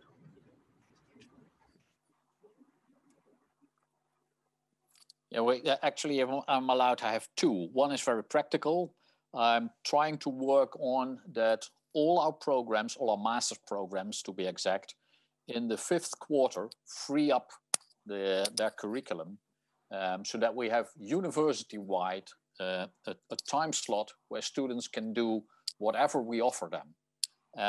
And we are sandwiched between two big general universities, and we're trying to promote that students from those universities can participate to make it really multidisciplinary. And it doesn't matter then in what program you are versus what you do. Pick in that quarter anything you like. That is one. And the second is more towards our staff. Ruth Graham already mentioned it a bit in the reward and recognition. We came to the conclusion that it's virtually impossible to do all that we have on the list now by the same people who also have to be top experts in research. So we're trying to diversify, having in our scientific staff people who can devote more than 50, 60% of their time to innovations in teaching, not only teaching, but the innovations, bring that across and do that on behalf of the university. And that is a major shift from how we have been working so far. Those are my two. It's a huge shift. So just following up on Rob's response and posing that question to Juan or Arnon, don't you think this will require us to build more efficient support systems, whether it's SAP or whether it's an HR recruiting system? For example, one of the things we are finding working globally is that our systems, our VPNs are not strong enough, don't have the security, but you can't work on the MIT Financial SAP without going to the VPN. So I'm just throwing this out, that are there thoughts as to how to strengthen that, to make it more strongly support the flexibility and option? Will require more support. Juan, Arnon, whoever wants to. Well, if you want to make this change, basically you need to change the way you evaluate, the academic careers. I think this is a big issue, and we can talk more about that. But just going to your first question is in our case, I think that for us at least would be just to bring into the classroom, real life. This is a very difficult thing to do, but because our faculty not always, are really connected with practical things and so forth. So, but bringing into the educational process and learning process, the real part of life, of an engineer, I think has been a huge challenge. But it is a huge opportunity for engaging students in their educational process. But yes, we need to do strong changes and in terms of the type of faculty we have. I would believe in the future for just reinforcing, we created, for example, in the Chilean case, a new engineer education group that is fully dedicated to this. We're just measuring everything and trying to help, other faculty to do the best they can in terms of the teaching process. That's very interesting. If I may just add one thing, Arnon, before. The NEET program at MIT began as a pilot 3-4 years ago. And it is starting to gain a little bit of traction. We're all being cautious. But it is starting to become an incubator or a skunk works or some small team that can operate more agilely, more can pilot something, learn from it, move on, which the large departments and schools are just not set up to do. So it's interesting hearing you saying that maybe it will require something like that to make change happen in our well-established cultures and institutions. So great, that's a resonance point. Arnold, over to you. Well, I think the challenge, and it has been indicated by Rob and Juan, is really a cultural change in what we are doing and how we are doing. And that's something which is extremely difficult to do in one step. So you have to find ways to develop it gradually. One challenge is faculty members. We want a different profile of a faculty member. How do you judge it? What would be the promotion processes? And we are confronted with it. One of the ways we are considering maybe to work on new faculty and provide them with the challenges, and they would be more adapt to changes. And this is obviously a difficult process. A second step that we think of taking is appointing to each of our department an educational expert, a techno-pedagogue who would be adjacent to faculty members, and those of the faculty members, and many of them who are ready to make the changes, you would give them the support of an expert who could guide them, how do you combine online learning and so on. And the third step that we are considering is how do you free more time in the education process, in the curriculum, for interaction between students and faculty members, and this could be research experience.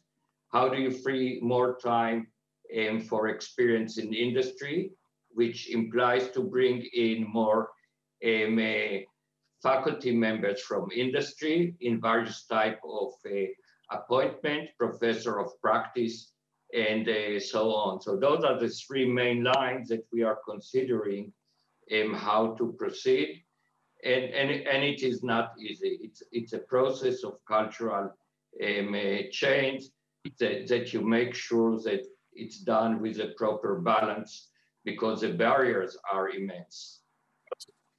Thank you, Anand. So the discussion is fascinating, and I just realized that we are way over the time we had planned.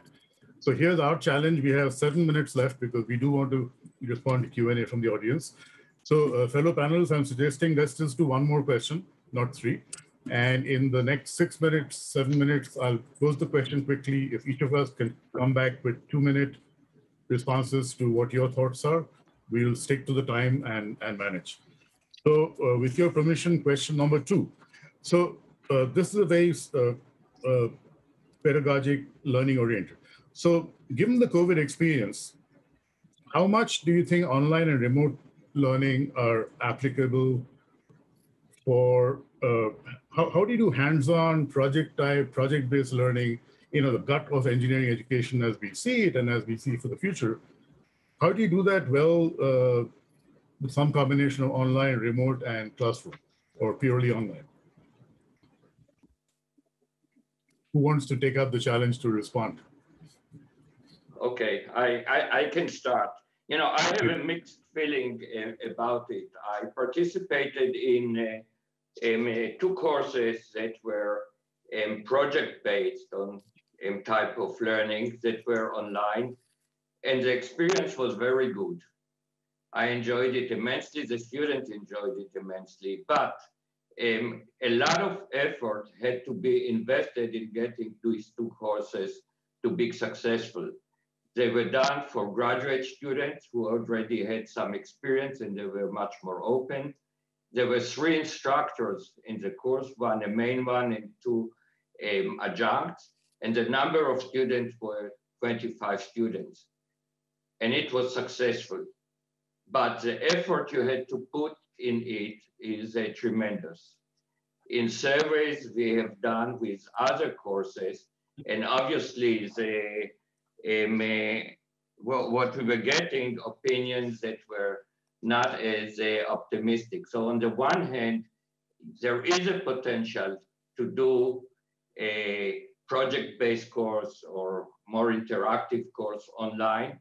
But I think in terms of the cost effectiveness of the whole process, what we should try and advance the online courses in such a way that we would free more time for students to interact with faculty members in the more conventional ways. And that is bringing some pedagogies which are prevalent in graduate studies into undergraduate studies.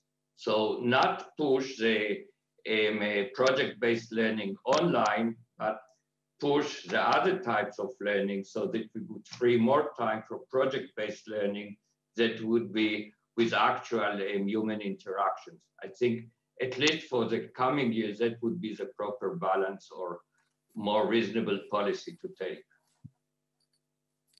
Rob, what do you think?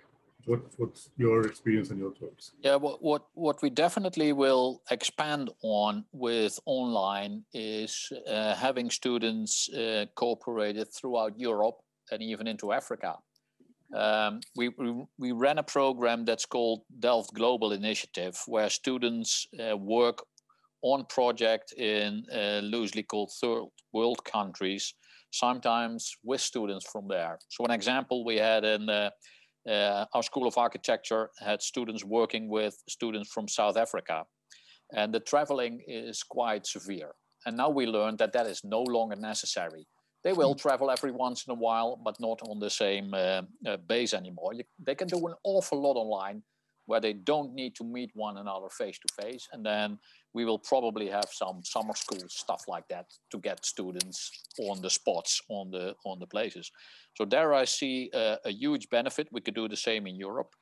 And obviously we will, as Aaron already said, use our time on campus more wisely and do quite a bit online. Probably 40% of our teaching will be online so that students don't have to come to campus. But also try to make it such that students can do that whenever it's convenient to them, and that they don't have to sit in online classes, because then in a small country like ours, you could come to campus as well. So free up that. Those are the directions that we're thinking. Juan, what are your thoughts on? Yeah, I think dealing with the hands-on and project-based experiences, I think has been by far the most difficult part. Together, I would say, with the learning assessment process that had to change completely. These are basically the two things that I believe, have been the most challenging. One of the things we have done is in trying to guarantee that the quality of our education remains the same, is to do a lot of improving the simulation capacities for our students. We've brought many tools for simulation. It's never the same.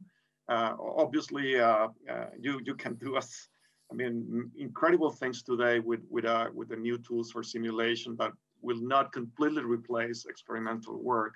But it has been, I would say, quite a nice experience. And the other thing we did is that we developed, we just brought also into the educational part, a lot of low-cost kits for experimental work at home for students.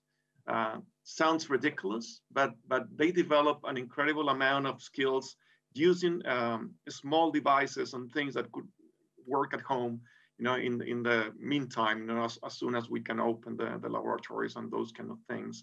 So we're videotaping every single laboratory experiment. They are looking very good videos in terms of experiments, with a person just running the experiment for them.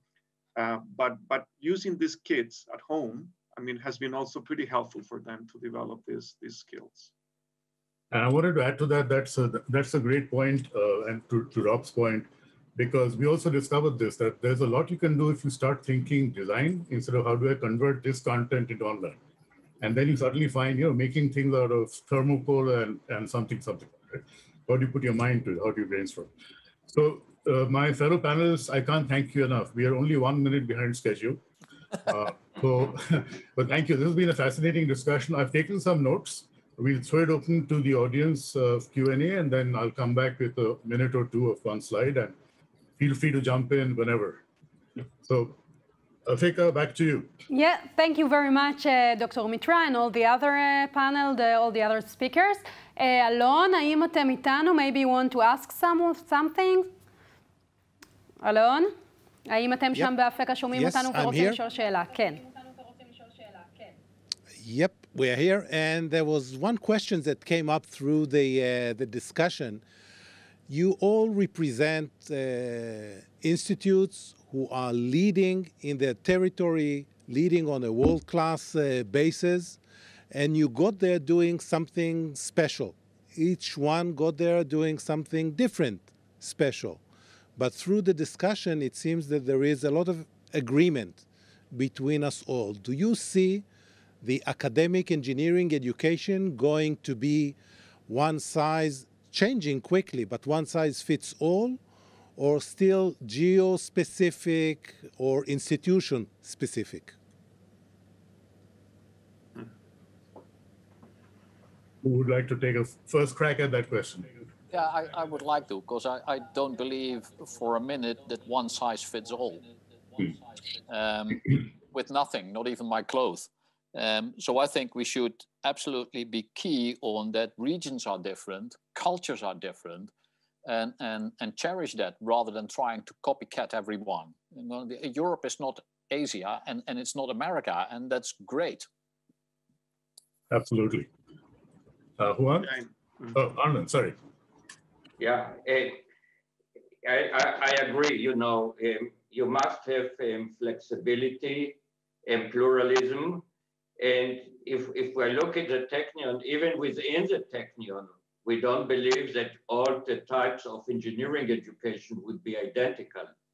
There are different disciplines with different ways that they are developing, different ways of interaction with society. And you would like to give this freedom and flexibility for innovative ways of thinking and developing different profiles of engineers. There isn't one perfect profile of engineers. The society needs different profiles, and you need a process where this could be ongoing and not a single monotype engineer. Absolutely. Yeah. Well, I think that there is a tendency for globalization in terms of engineering education, and we will be receiving probably a lot of input from everywhere. And some of the things we do are basically similar to the ones other universities do in the world. But students today have, you know, the best possible materials and data for just improving their learning process. So we need to do something different in our campuses. Otherwise, you know, they will basically detached from this process. So in our case, at least, you know, we put an incredible effort in terms of the person-to-person relationship in the educational process. I know this is very difficult because, I mean, our schools are large, but for example, increasing, you know, the mentoring we're doing to students, the coaching part that you were mentioning before, it's something today for us a priority. I keep, for example, meetings every single week with all the students of the faculty, just to understand what are the issues and the problems that are coming up, you know, in every single course within the faculty.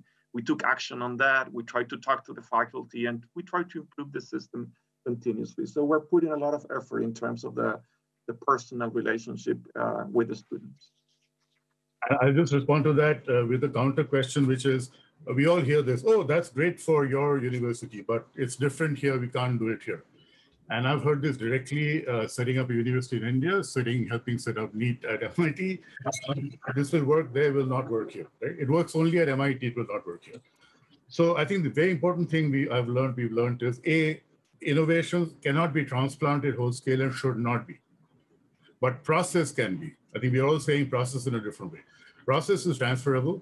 For example, part of the process is identify stakeholders for your new program or degree or initiative. You know, whom are you doing this for? That's a process. The stakeholders may be different in different countries, maybe different in different cultural, maybe different in different economies. But if you're doing this without a stakeholder, then somebody up there help you, right? So I think that's the most important thing that I would say, that, you know, the process is transferable. I think maybe that's the commonality that our audience is seeing in what we said. And it's very important that the process has to operate in the values and the culture and the context of that institution. Very important. We're trying to make a culture change in that institution, as my colleagues have mentioned. Thank you, Dr. Mitra. It was fascinating. Thank you very much. We appreciate your time, and it was very, very interesting. ואחרי שדנו באתגרי הקורונה, אני מתכבדת להזמין עכשיו את פרופסור עמי מויאל, נשיא אפקה, להצגת מתווה אפקה, מסמך מיוחד המציג את הדרך ליצירת רצף חינוכי לחינוך, לסטם, כך שיוכלו להמשיך ולהתניע את ההייטק, את קטר הצמיחה של המשק הישראלי. עמי, בבקשה. תודה רבה. שלום לכולם וברוכים הבאים לכנס. אני רוצה להתחיל קודם כל בלהגיד תודה רבה לדוקטור רות גרם. כמובן שקראתי בעיון את הדוח שלה מ-2018, אבל ההרצאה שלה הייתה מרתקת. וכנ"ל, והפאנל אחריה, 4 מוסדות אקדמיים מובילים בעולם בחינוך למהנדסים, מרביתם נמצאים ב-Emerging Leaders של Engineering, שרות ציינה, פאנל מרתק. אני חייב לציין, מרבית הסוגיות נידונות במכללת אפקה בימים אלה בדיונים הפנימיים. הפעם אני פחות אדבר על חינוך להנדסה או חינוך מהנדסים, אני רוצה לדבר דווקא על הרצף של החינוך המדעי מהגן עד האקדמיה. בפורום חינוך מהנדסים שארנון בנטור ציין, אנחנו כבר כמה שנים דנים על השינוי שנדרש בתהליך חינוך המהנדסים. דיברנו הרבה מאוד על הקניית מיומנויות, ובזמן האחרון השיח שלי עם ארנון נושא מסביב לאיך מממשים את השינוי. אני חושב שיש הסכמה מאוד רחבה מה צריך לעשות, אבל גם בפאנל ראינו שלא מעט מהדברים קשה מאוד לממש אותם. חלק מהתהליך הזה דיברנו לא מעט על הנושא של המיומנויות, דיברנו על דמות הבוגר, המיומנויות שמהנדס צריך. אני רוצה לחדד נקודה אחת. הרבה פעמים כשמדברים על המיומנויות, מדברים על המיומנויות שצריך בתעשייה בעבודה. אני חושב שאת המיומנויות האלה צריך כל סטודנט במהלך הלימודים. סטודנט שכבר בשנה א' יש לו רמה טובה באנגלית, יודע ללמוד לבד, יודע לעבוד בצוות, תהליך הלימודים שלו יהיה הרבה יותר טוב, וככה גם תוצרי הלמידה.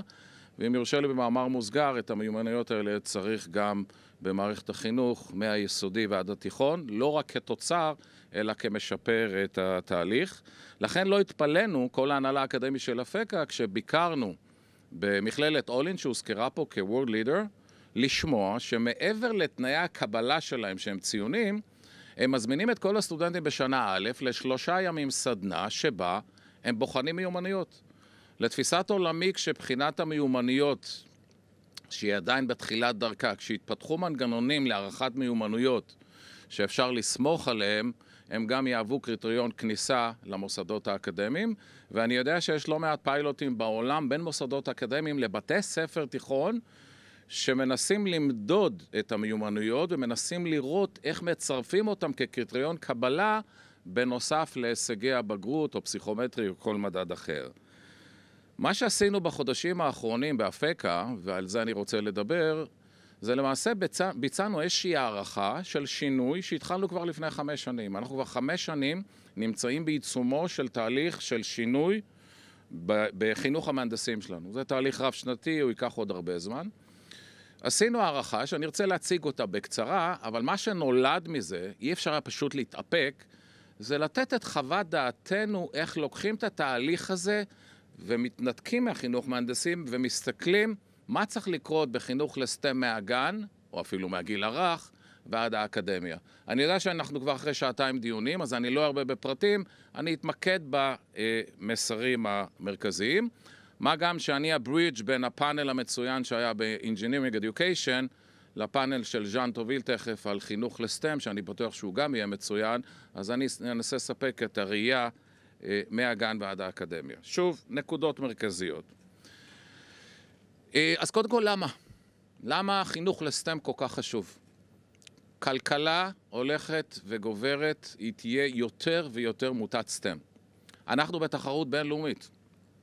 טורקיה, איראן, אפילו המדינות מסביבנו, מחליפות הילוך בנושא של פרסומים מדעיים וחינוך לסטם, אז אנחנו לא רק צריכים להסתכל על עצמנו איך אנחנו משתפרים, אנחנו צריכים גם להסתכל על התחרות מסביבנו.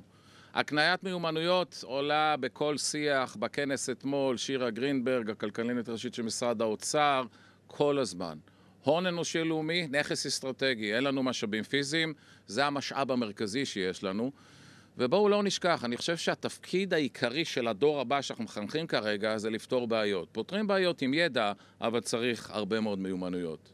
סטם, תפיסת עולמי לסטם, בהרבה מאוד דיונים שאני נמצא, מתחילים לדבר על סטם ומתחילים לתת מספרים של כמה ניגשו למתמטיקה, כמה ניגשו לפיזיקה וכמה ניגשו לכימיה וביולוגיה. מצוין, זה בסדר גמור. גם זה שמספר האוחזים ב5 יחידות מתמטיקה עלה מ9,000 ל-18,000 מצוין. אבל זה רק חלק של סטם. לתפיסתי, השיח בסטם צריך לכלול רב-תחומיות ובין-תחומיות. איך משתמשים במתמטיקה כדי לפתור בעיות בפיזיקה. צריך לכלול חינוך להנדסה, יש E בסטם, engineering. אני לא מתכוון שכולם יהיו מהנדסים, אבל לפחות שיקבלו את הגישה לפתרון של בעיות, ומיומנויות. אין כמו סטם כדי להקנות למיומנויות. לתפיסתי סטם זה לא רק בגרויות במקצועות המדעיים, זו תפיסה הוליסטית כוללת. אז זאת נקודה ראשונה בשיח. נסתכל רגע על המצב הנוכחי. אנחנו עוסקים בחינוך מהנדסים, כולנו יודעים שיש מחסור משמעותי במהנדסים, הדוח האחרון דיבר על 13,500, יש הגדלה משמעותית באוחזי 5 יחידות מתמטיקה, אנחנו נראה אותה בשנים הקרובות, אבל נזכור שלא כולם הולכים ללימודי הנדסה, למיטב זיכרוני רבע הולכים ללימודי הנדסה, 80% מלומדי הרפואה יש להם 5% מתמטיקה, 5 יחידות מתמטיקה, אבל זה מצוין.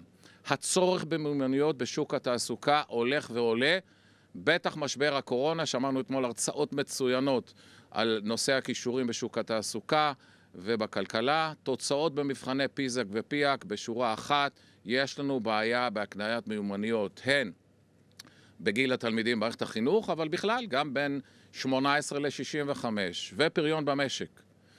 הפריון אבסולוטית יותר נמוך מממוצע ה-OECD, ולנו יש בעיה ספציפית, השונות המאוד גדולה בין הפריון בהייטק לבין יתר המגזרים במשק.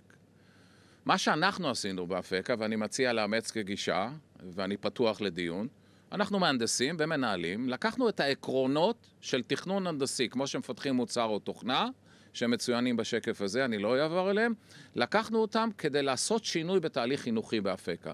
בקצרה עם התובנות שלנו. אז מה שעשינו בשנים האחרונות זה ככה. קודם כל שאלנו את השאלה. דמות הבוגר שהתעשייה צריכה השתנה לחלוטין. וגם סקרנו את זה. פרופיל הסטודנט שנכנס אלינו השתנה לחלוטין. ושמענו את זה בפאנל. תפיסתנו לא יכול להיות שהאינפוט השתנה והאוטפוט השתנה והתהליך יישאר אותו דבר. לנו היה ברור לחלוטין שנדרש שינוי בתהליך של חינוך מהנדסים. שלב שני, הלכנו להגדיר את התוצר הרצוי. אני יודע שבדרך כלל תוכניות לימודים אקדמיות ותוכניות בכלל שופטים על ידי קוריקולום, קורסים, איכות הסגל, איכות הסטודנטים. אנחנו מהנדסים, הגדרנו את התוצר. תוצר כולל ידע, מיומנויות אישיות ומקצועיות וערכים. ואז, מהרגע שהיה מצפן מוסכם, שהתקבל בעמל רב אחרי ויכוחים גדולים בסיורים בארצות הברית, הלכנו לתהליך של עדכון תוצרי הלמידה בכל אחד מהקורסים, שיהיו בהלימה לדמות המהנדס שהגדרנו, שינוי פדגוגיה, הערכה, מדידה, מרחבי למידה והוראה, עולם של מונחים רלוונטי לחלוטין למערכת החינוך מכיתה א' עד י"ב. אנחנו משתמשים באותו עולם מונחים, לכן אני חושב שצריכה להיות ראייה הוליסטית מא' עד האקדמיה.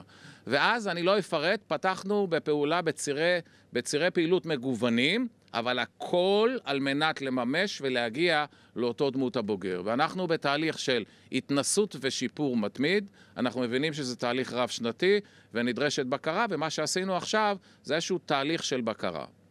מה זה קשור לחינוך לסטם בראייה הוליסטית לאומית? אז קודם כל יש לנו תובנות מרכזיות.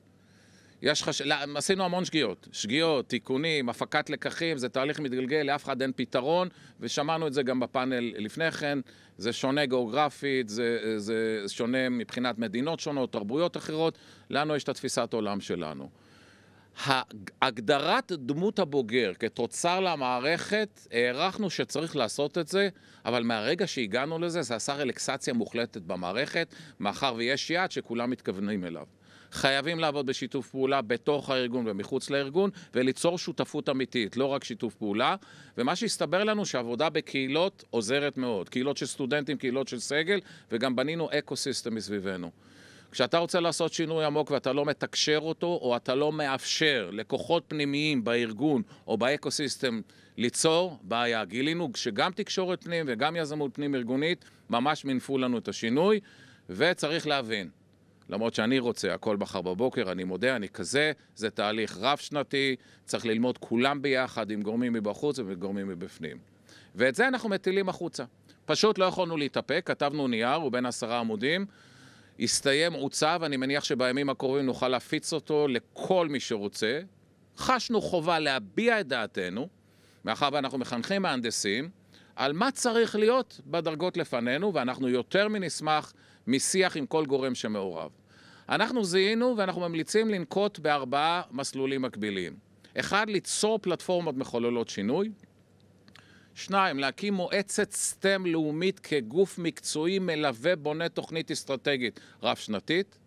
הנושא של טכנולוגיה, כמו שעלה פה מתחילת הכנס, מהותי, צריך להתייחס אליו בתשומת לב בראייה הוליסטית, ולתקשר. כשאתה, לתקשר ולהכשיר, כשאתה עושה שינוי עמוק, כולם צריכים להיות איתך. מילה על כל אחד מהמסלולים האלה ואני אסכם.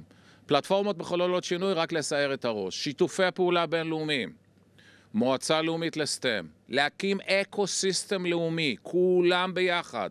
משרדים ממשלתיים, תעשייה, מערכת חינוך, אקדמיה, חושבים ביחד. אנחנו בנינו לעצמנו אקוסיסטם באפקה. עזר לנו מאוד. פעילות מחקרית באקדמיה, או אפילו מרכז מו"פ יישומי ייעודי, שכולל התנסויות יישומיות. ומתחת לאקוסיסטם הלאומי, אקוסיסטם יישובי או אזורי. אלו הם פלטפורמות מחוללות שינוי. מועצת סטם לאומי, לטעמי, מהניסיון שלנו, בעיקר הכוונה והתוויה מלמעלה, ולהגדיר את דמות הבוגר. מה הידע, מה המיומנויות ומה הערכים שצריך בוגר של מסלול סטם מובהק, ולטעמי, אם אתה לא הולך למסלול סטם מובהק, צריך להגדיר מה המינימום של כל בוגר של מערכת החינוך מקבל. ואז, אם אפשר גם להגדיר את דמות הבוגר על כל דרגה ברצף, ולטפל כמו שאנחנו עשינו, תוכניות לימוד, פדגוגיה, אבל להעביר את זה לדרגי השטח. חשוב מאוד לתמוך במורים. אנחנו הקמנו מרכז לקידום הוראה, תומך באופן שוטף בכל הסגל, זה שינוי גדול. שילוב טכנולוגיה בהוראה ולמידה, טרום קורונה, זה היה עוצמתי, פוסט קורונה או בתוך הקורונה, עוצמתי לחלוטין. אנחנו צריכים פלטפורמות טכנולוגיות, יש במערכת החינוך, צריך לראות שיש ראייה הוליסטית וכולם יכולים להשתמש בה, הוראה, למידה, טכנולוגיות מתקדמות כמו virtual reality או AI, תהליכים של ניהול תהליך הלמידה ובקרה שלו, ותקשורת. אנחנו גילינו בדרך הקשה, שגינו קצת כמה פעמים, לא באנו עם איזושהי תורה סדורה, צריך תוכנית חשיפה לקהלי היעד, צריך לעודד case studies ואמצעי תקשורת לכל קהלי היעד, כי כשאתה מחולל שינוי גדול, אתה צריך את כולם איתך, מבינים ורתומים. אני מסכם, תפיסת עולמי, תפיסת עולמנו, צריכה להיות איזושהי ראייה הוליסטית מהגיל הרך עד התעשייה, עם הגדרה של התוצר הצפוי בכל אחת מהדרגות. ועצם ההגעה לדבר הזה, זה אומר שיש שיח ברמה הלאומית והבנה איזה ידע, איזה כישורים ואיזה ערכים צריך לתת בכלל, ומה האחריות של כל אחת מהדרגות. אנחנו נגיע לנקודת עבודה מיטבית ברמת הלומד, ברמת המערכת החינוכית, ואם יותר לי גם להעריך, גם ברמה הלאומית. אני מסכם, כתבנו את זה ברמה של חזון, אנחנו חושבים שדבר כזה יאפשר, או כל דרך אחרת, העיקר שאנחנו נאפשר לכל התלמידים והתלמידות במדינת ישראל, נגישות לחינוך לסטם איכותי, זה יאפשר העצמה של התלמידים, פיתוח המשק, הובלה ישראלית בתחומי הסטם, וגם בנייה של הון אנושי לאומי, מיומן, איכותי וערכי. ניסיתי הכי קצר שאני יכול לשדר את התובנות המרכזיות מהדוח שלנו. אם יהיה זמן לשאלות אני אשמח, אם לא, נעבור לפאנל הבא. טוב, אז זה היה מעניין מאוד. תודה רבה. אני מקווה מאוד שיש לך פגישה בזמן הקרוב מאוד במשרד החינוך, שהם ישמעו אותך ויישמו את הדברים האלו שאתה מספר על אפקה.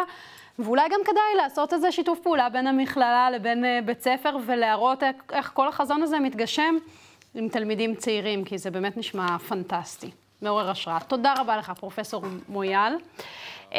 ועכשיו אנחנו עוברים אל הפאנל הבא שלנו. רגע, עוד כבר אנחנו רגע מתארגנים וכבר אנחנו מחברים את הדובר הבא. אוקיי. אז אנחנו עוברים לפאנל ייעודי ומיוחד עם מובילי תחום החינוך לסטם בישראל ובעולם. את הפאנל תנחה גברת ז'אן מוריסון, מייסדת מכון טיז, Teaching Institute for Excellence in STEM. והחיבור בין שתי הסביבות, על באמת החיבור בין הלמידה לבין הסטם, ז'אן תדבר. So thank you very much for being with us. The stage is yours. Thank you so much. I appreciate this. And we're very excited to be here, especially since it's the second time for me.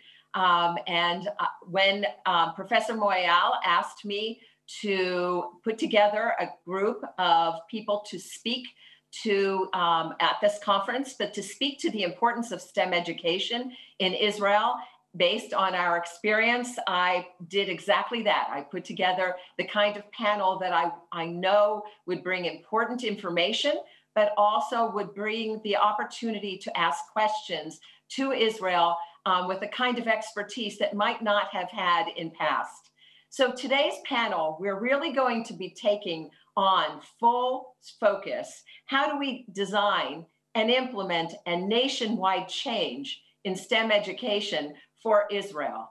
And that is to think about it from early education, that's early childhood, the kindergarten and before, all the way through not just academia, but also through employment. So we have 4 amazing panelists, including a panelist from Israel to join as well. And so let me introduce them first, but then I'm going to frame our conversation for this afternoon for you, and then ask them to speak. Dr. Don Millard is the acting head on division and deputy head of the Division of Education and Engineering Centers in the Division of Engineering in the National Science Foundation, our country in the US top research funding institution. Also joining him is Miss Melissa Moritz, who's the fellow of the Institute of Education and the U.S. Department of Education, and formerly in the Obama administration, working in the White House as head of STEM. Joining her as well is Ms. Erica Moore, who is just recently joined as the executive director of the STEM Funders Network, our country's largest and only STEM network for funders themselves. And then, most importantly, Dr. Gilmore Keshet Maor, who is the director of the Department of Science and Mathematics and Pedagogical Secretariat in the Ministry of Education in Israel. Welcome, everybody. Let me start by framing, first of all, for our audience and for ourselves and the panel, a little bit about this question that we have been asked. It is a moment in Israel's time in which this innovation, this startup nation, is moving to be inclusive in their own understanding of education. The Arab Israelis, the Jewish Israelis, equally on foot, headed toward a lifetime of professional work and gainful employment for their families. But the issue is that STEM education is not an equitable opportunity at the moment in Israel. It is being defined and redefined and has been within the last 4 years. The coming of 21st century skills has joined the conversation of STEM education, as has computer science, thinking and coding. But most important is the idea of how does this happen? Where does this happen? In pedagogy, in the teaching and learning, in school, out of school. And per this conference, where is engineering education?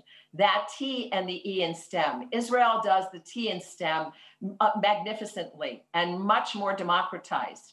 But the engineering education, the idea of solving problems, of posing the engineering design process within the context of school and democratizing that to all children is not yet in place. So what does this look like? How can we speak about it today? So what we've asked the panel to do is to take their perspectives in this and what they have learned and the work that they're charged with in America within the context of Israel and this nation that in Israel as a nation moving ahead in joining a global vision of what STEM is and from where they have been to what they really want to be. So what I'd like to do is that we are first as a panel going to speak individually for 5 minutes or so, and then I will pose some questions to the panelists, and then I invite all of you to do that. And we know that most of you are in the audience in Afeka College, and we would know that you will have to ask those questions of people who are helping out there. So Don, let me ask you to start and provide a national perspective. All righty. Screen, hopefully you'll see the screen. We're good. So shalom all and welcome.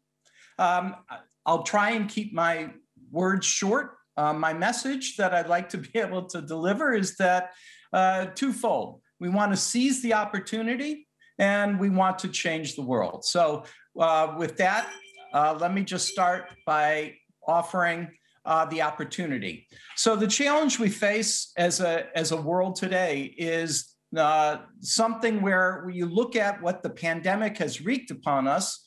And when you look at a study that was done by Georgetown in 2019, it basically painted a pretty bleak picture that racial equity for Black and Latinx workers could take about 76 years to be able to achieve parity, or 256 if we only count Black workers. And when we look at the underrepresented groups in a 2018 engineering data from our American Society of Engineering Education, the decline in the percentage of URM involvement and enrollment in engineering, it was 18% at best. So we're really down in terms of where we need to be. And what's worse is the underrepresented minority faculty dropped to 6.5% for when we had moved up close to about 7%. So overall, the pandemic has really wreaked havoc on it. I'm going to share these slides if people want them, but I'm not going to read through them. I'm going to just cut to the chase here and say that engineering has dropped by 3.5% in terms of the enrollment in response to the pandemic. So this 3.5% actually ended up being over 600,000 students fell out of engineering as a result of COVID in comparison to 2020. So our national action, we have 3 priorities that have been identified by the National Science Foundation STEM Education for the Future report that was developed. And the first is that we really need to provide pathways into STEM careers for all. We need to be able to build an ethical STEM workforce with future-proof skills, basically ones where you could actually work in STEM for life. And we have a third priority that's broken down into 2 parts. One is to be able to take advantage of technical innovations, in-person and virtual learning, and be able to prepare educators to really engage students in rich learning experiences as they go through. This report is online. It's available by just simply Googling NSF and the Future of STEM Education 2020 report. Basically, what is important about this is we created some actions associated with the challenges that were faced and really focused around how educators need to understand how people learn. And we really need to be able to provide the context for why you're learning STEM education. The second priority was one in which we need to use 21st century technologies, and we need to be able to help be able to deal with the modern technologies and provide them to all. And this actually has as subsets the need for us to be able to take advantage of our best knowledge in signal processing and pattern recognition, cognition-enabled feedback, and using genetic algorithms that obviously don't have bias within them to really impact the way students learn, to be able to provide a personalized learning experience for all. Our third priority is to really look at how distance and the type of virtual environments that we have that working today really affect cognition, really help prepare students for learning when they can't be in the laboratory. How do we actually compensate for those things? And how do we actually best develop the skills and utilize the pedagogies that work best? And I just want to be able to highlight this one quote, which is, we really need to consider at this point in time, and this will make Jan pleased, I hope, that we really need to pay attention to the entire educational ecosystem, not just in single bands of how somebody goes through their career, but the full enterprise that's necessary to be able to raise a village through its children. In the National Science Foundation and the Directorate of Engineering, we spend about approximately $1 billion a year on engineering education related activities, as well as engineering research and development activities. In my division, in the engineering education and centers, we look at large-scale research, we look at research in engineering education, broadening participation, and workforce development. We also really spend time trying to broaden the participation in engineering as well as STEM writ large. And so we're focusing on understanding the barriers, increasing access, creating innovative curriculum and teaching. And we really are focused on trying to be able to recruit and retain tenure track faculty by providing the proper mentoring and role models that are necessary to ultimately transform the culture of STEM and in particular engineering. NSF also has really focused on racial equity in STEM education over the past couple of years. In particular, we've identified a series of activities that are responded to in terms of the missing millions of those that are engaging in STEM, and how would we actually create opportunities to be able to fix these issues by creating research opportunities for folks. And we have a very large effort that's called NSF Includes, that's looking at trying to be able to really deal with a collaborative approach to trying to be able to change the participation in STEM education. And we have something called Inclusive Engineering that's on the Coordination Hub. Again, if you just go to includesnetwork.org, you'll see an inclusive engineering affinity group. And I encourage you all to please join. It's free, it's easy, and it's certainly capable of providing a lot of knowledge. We also look at the K through 12 and the entire continuum. And one other resource that I want to be able to highlight is the Teach Engineering digital library that provides all sorts of materials available for teaching engineering in K through 12 and now pre-K as well, a series of videos and exciting opportunities to engage in class and outside of class activities in the space. And of course, there are things that are in the works that I can't talk about, but please stay tuned. And if you go to NSF, you'll be able to see that. So just closing, to change the world, we need to development and implement the strategy. And this can't be a single nation doing this on behalf of our Earth. We need to have a global strategy. And this is Sudoku. And I have my own strategy. Many of you have yours, but we need to be able to actually engage in this. And we need to change the conversation from an engineering degree can provide a strong foundation for any career, not just engineering. It provides the logic, the background, the science, the understanding of math. And so let's seize the moment. This is our Carpe Diem moment to be able to democratize engineering. Thank you, Jan, for setting this up for me. And I'll just leave you with my proverb, which is, if you give an engineer a challenge, then you'll engage them for a lifetime. So with that, I say thank you.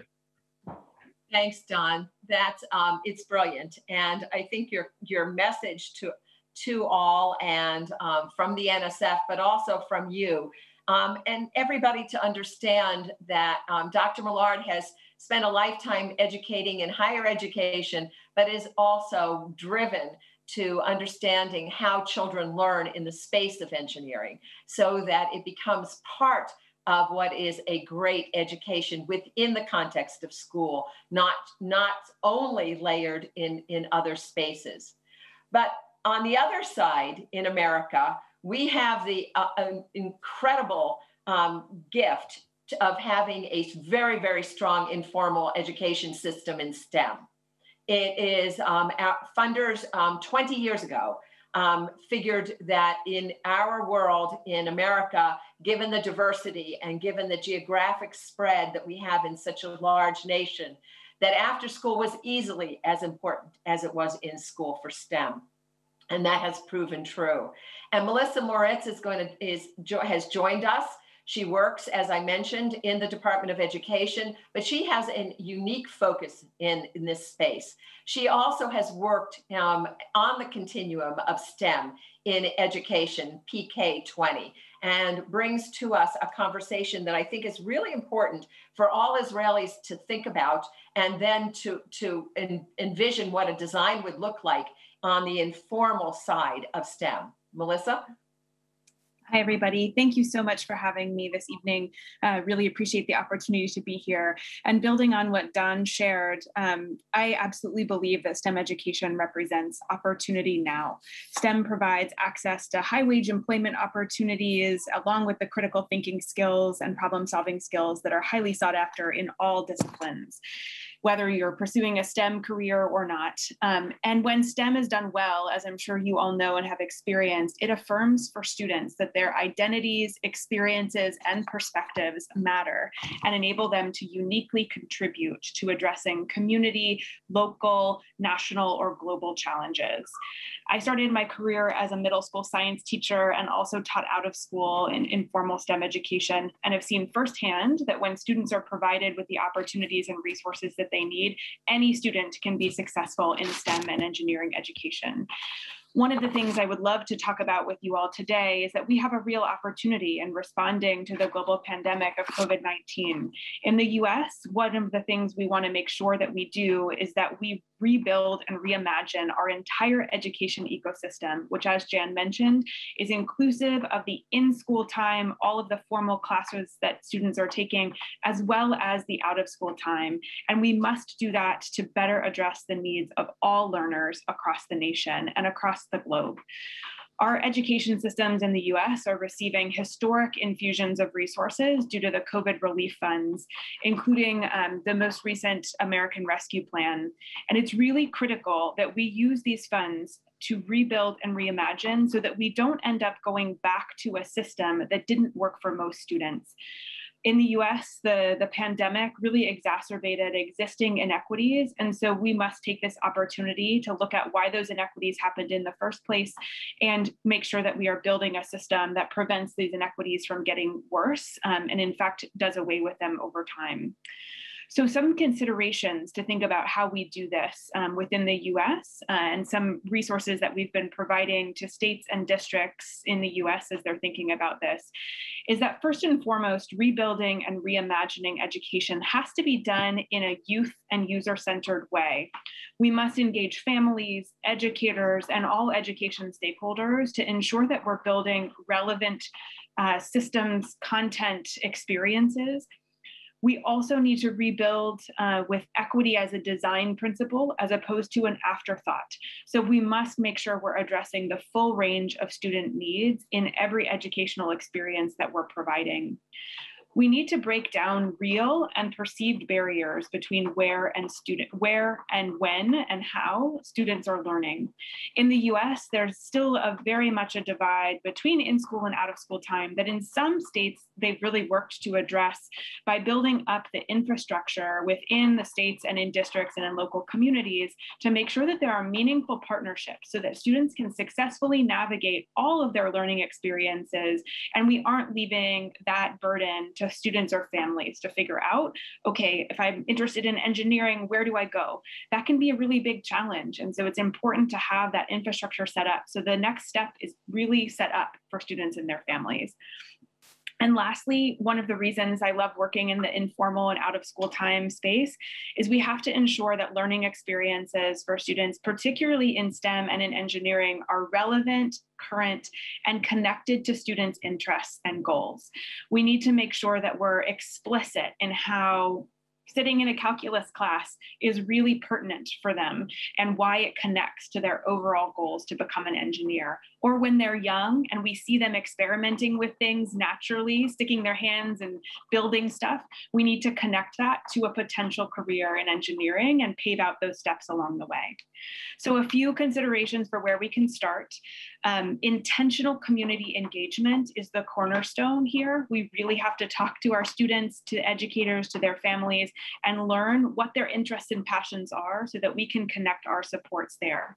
We also need to look at bright spots and evidence-based practices. What's working in the out-of-school time? What worked to eliminate equity gaps prior to COVID and also during COVID?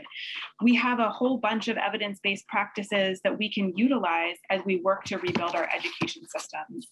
For example, many minority-serving institutions in the United States do an incredible job of supporting students in STEM disciplines, and that could be translated and tested in middle and high school as well in the lower grades. Those things include diverse faculty, peer mentoring, exposure to research experiences, work-based learning that happens outside of school, summer bridge programs, and more.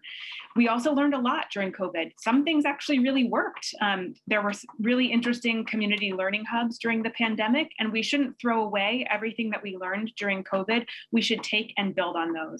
We need to try things, learn, and refine. Just like other sectors, there needs to be resources allocated to innovation and evaluation to enable school systems, states, and districts in the US to stay current and learn from these efforts and learn from each other.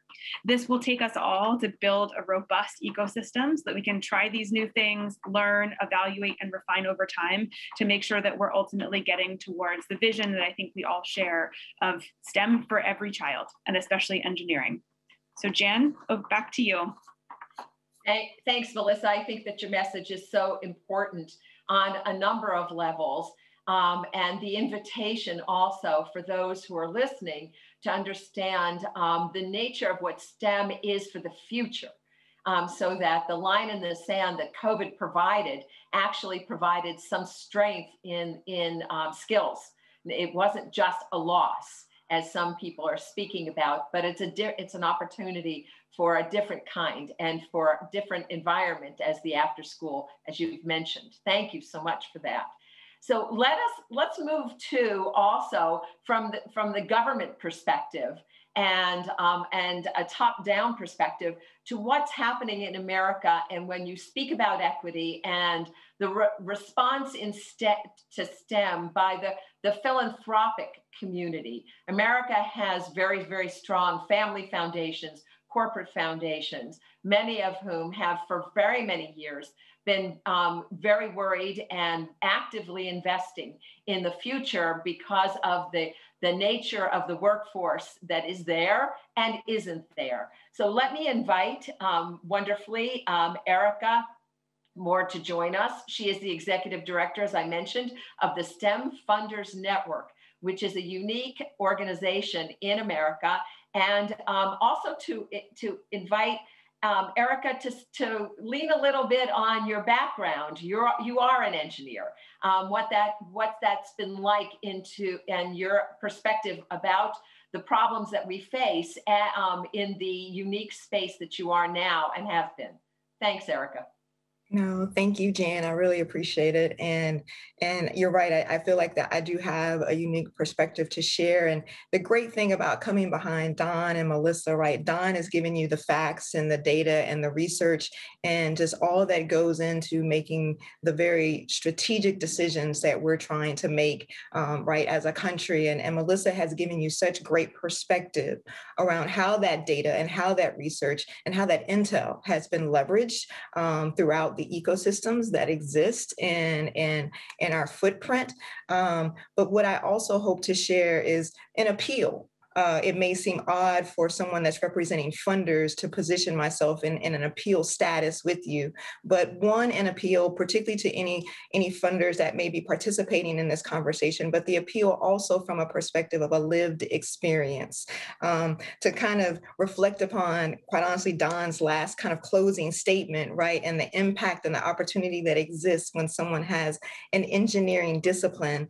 I've worked in engineering for half of my career, and the other half I've been in mission delivery. But the reality is my training and development as an engineer from the Georgia Institute of Technology here in the US has prepared me for both. And has really given me the skill sets, the analytical skills, the critical thinking skills, the ability to use that platform and be proudly positioned to contribute and to add value in all the scenarios that I've been able to be a part of. International companies like IBM and BMC Software, working for national STEM advocacy organizations like IT Senior Management and now STEM Funders Network. In every one of those spaces as an industrial engineer, I've been able to use my background as a perspective. But here's the other appeal, the third part of that appeal statement. As a Black female engineer, I am still statistically an anomaly in here in the US. So, right, if I am ever motivated by anything, that is always the ultimate motivator for me, because I want to be a catalyst for helping to create change and to motivate a forward movement, to move the numbers on those statistics. And we have a ways to go. And so until that happens, right, there's still time, there's still things to be done. But let me start off this conversation for my small portion by stating this. There's a statement that says talent is distributed equally, but unfortunately, opportunity is not. This is not a new statement. We've been operating against this statement for us, quite honestly, ever since the beginning of our educational system, unfortunately. But if there is ever a time to, one, acknowledge this statement, to two, not accept that this is okay and that this is how we've been operating, and to be very intentional, right? To be very intentional about closing those opportunity gaps. Now is that time. The reality is there's never a perfect time. We should always be being cognizant and keeping this top of mind. But when we think about a moment in time that is catastrophic, that has been world impacting, and that for all of us that are a part of this conversation is absolutely a lifetime changing event, that's 2020, absolutely, rolled up into 12 months. So if not now, then when? And so as we look at all the things that have happened, as we look at the disparities that were already pre-existing to 2020, if we look at all of the inequities that were already pre-existing to 2020. I also want to give you thoughts from someone who's a humanist, an activist, and a poet. Angela Davis has stated, "I'm no longer accepting the things I cannot change. I'm changing the things I cannot accept." So as we think about, right, ethnic, gender, and socioeconomic inequities in education, as we think about the role of philanthropy, which is the organization that I'm representing today, as we think about these ecosystem continuums, you heard Dawn talk about the full enterprise, you heard Melissa talk about how these ecosystems have an even greater role to play in a post-COVID environment. As we think about all these things, let's think about what do we need to change in our educational systems, because the status quo is just no longer acceptable. As you think about Israel, as you think about what you need to change right there in your footprint, in your reach, in the communities that you have access to, in the system level change that you can make, I need you to think about what is no longer acceptable. From the philanthropy community, how we're approaching this, particularly again, specifically for the STEM Funders Network, which is not exclusive to our network, because quite honestly, this is a network that has influence in many other environments with other funders that are not even a part of the network. But as we think about the change that we need to make, as we think about what is no longer acceptable, we then have to decide how and where do we lean in? Where do we say, we may not have been here before, but we absolutely need to be here now? We're starting to think about, even more so, how do we create equity in STEM education and access and opportunities? How do we become better at public-private funding models? How do we create access to innovative models and enabling that access, right? Empowering educators, in school, after school, out of school educators, post-secondary workforce development practitioners. How do we enable innovative models that prior to, perhaps we didn't engage in, prior to, perhaps we didn't fund, but now is that time where we need to evaluate and look at things differently.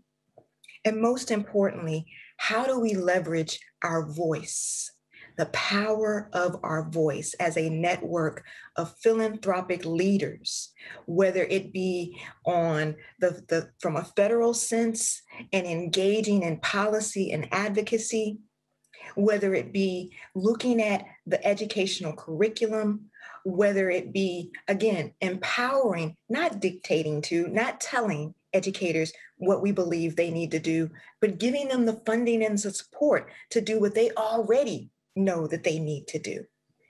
All of this represents a paradigm shift for our industry. There were those who were already there, and thankfully so. But 2020 was a catalyst. 2020 was a changing point in our mindset, our perspective, our partnerships, our opportunities to engage differently. So again, I want to leave you with that thought. I'm no longer accepting the things I cannot change. I'm changing the things I cannot accept. Thank you, Jan. Thanks, Erica. So important, so profound, and actually an amazing entree now to Dr. Gilmore Keshet-Maor, who is within the context of how do you activate that idea. The talent in Israel is pervasive. It's in the periphery, it's in the cities, it's everywhere. So how does Dr. Keshet-Maor, who's responsible for making decisions at the ministry and for supporting that, actually make that happen? So let's move right on. So Gilmore, it's all yours. Thank you so much, Jan, and thank you for my colleagues and for the Afeka College. So I think the stage was set 20 years ago with the Harari Committee that was appointed by the Ministry of Education. They set a reform incorporating engineering and technology in the science curriculum from K to 12. And the future goal turned from focusing on developing the future scientists to incorporating technology and applied science and science for all approach.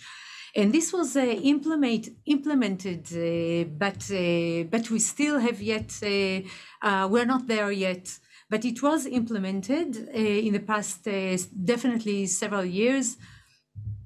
There are science fairs in which the design thinking takes more in a larger and larger part, and not only scientific thinking and research, but also problem-based projects. There is also a professional development for teachers and learning materials that were developed, and assessment materials and teaching materials. But as I said, unfortunately, we are definitely not there yet. One of the problems is the teacher knowledge. There are gaps in teacher knowledge. As much as we try to fill these gaps in a professional development, still the programs in teacher training are of the 1970s. But lately there are two programs that were submitted to the Council of Higher Education, and they incorporate also technology and engineering. We hoped for much more such programs. There is also a committee currently underway for quality control in the Council of Higher Education. We hope to hear from them in the future, in the near future. So in recent years, and exceedingly in post-COVID time, there is a widespread recognition of the urgent need for both good and deep incorporation of engineering and technology, and equal opportunities, and closing the gaps that are really big in Israel, and promoting equal representation, or at least not underrepresentation of various populations. So how can we do that? And we know that STEM education and STEM careers are really a good engine for mobility. And I think that there are two policies that are relevant to our discussion now, and it's really important for me to tell you about them. One of them, Professor Ami Moyal mentioned it. It's a Dmut HaBoger. It is the graduate figure, or the future graduate. And as Ami said, also in the education system, we prefer to talk about it as, or refer to it as the learner image, or the learner, and not the graduate. And this policy is turning the system to be more focused on competencies, or competencies-driven curriculum. And it follows the recommendations of OECD, Future of Education 2030, in using the basis of knowledge, competencies, and values. In these competencies, the major competencies are really the core STEM competencies. And there are 13 competencies, but the ones relevant to STEM are the mathematical and scientific literacy, the critical thinking, digital literacy, creative thinking and entrepreneurship, social awareness and teamwork, and self-regulated learning, self-awareness, and motivation. So recently, we are formulating a more specific STEM policy. It is a policy for an integrative STEM approach, in particular in the primary and lower secondary grades. And the main principles of this policy are interdisciplinary and not only disciplinary knowledge, competencies, which I mentioned before, the core STEM competencies, problem-based learning, and in particular, real-world problems in the context of the real world, contemporary problems, such as health issues, epidemiology, definitely post-COVID, hunger, water, the SDGs of the UN SDGs for sustainable development are really good problems for this purpose. Also having the aid of the ecosystem in the municipalities around the school, that is really helpful in the real world context. The industry, the relevant industry around the area, academia, community, parents, they could be really helpful in providing this both real world context and a context going outside of school and learning outside of school time or place. And of course, digital tools and digital learning is really important, both for assessment and for learning. The tasks could be enhanced, modified, or even redefined by the digital tools. And most important is the opportunity that we have with STEM education to reach equity, to reach everyone.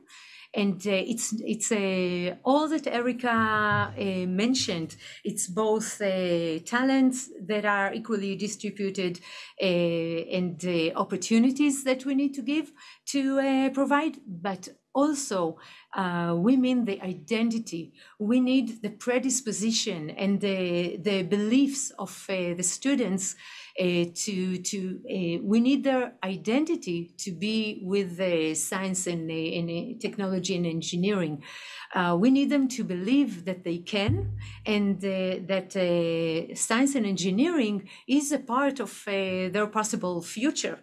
So this is definitely not trivial, and we think that the integrative STEM approach is a really good opportunity to allow that.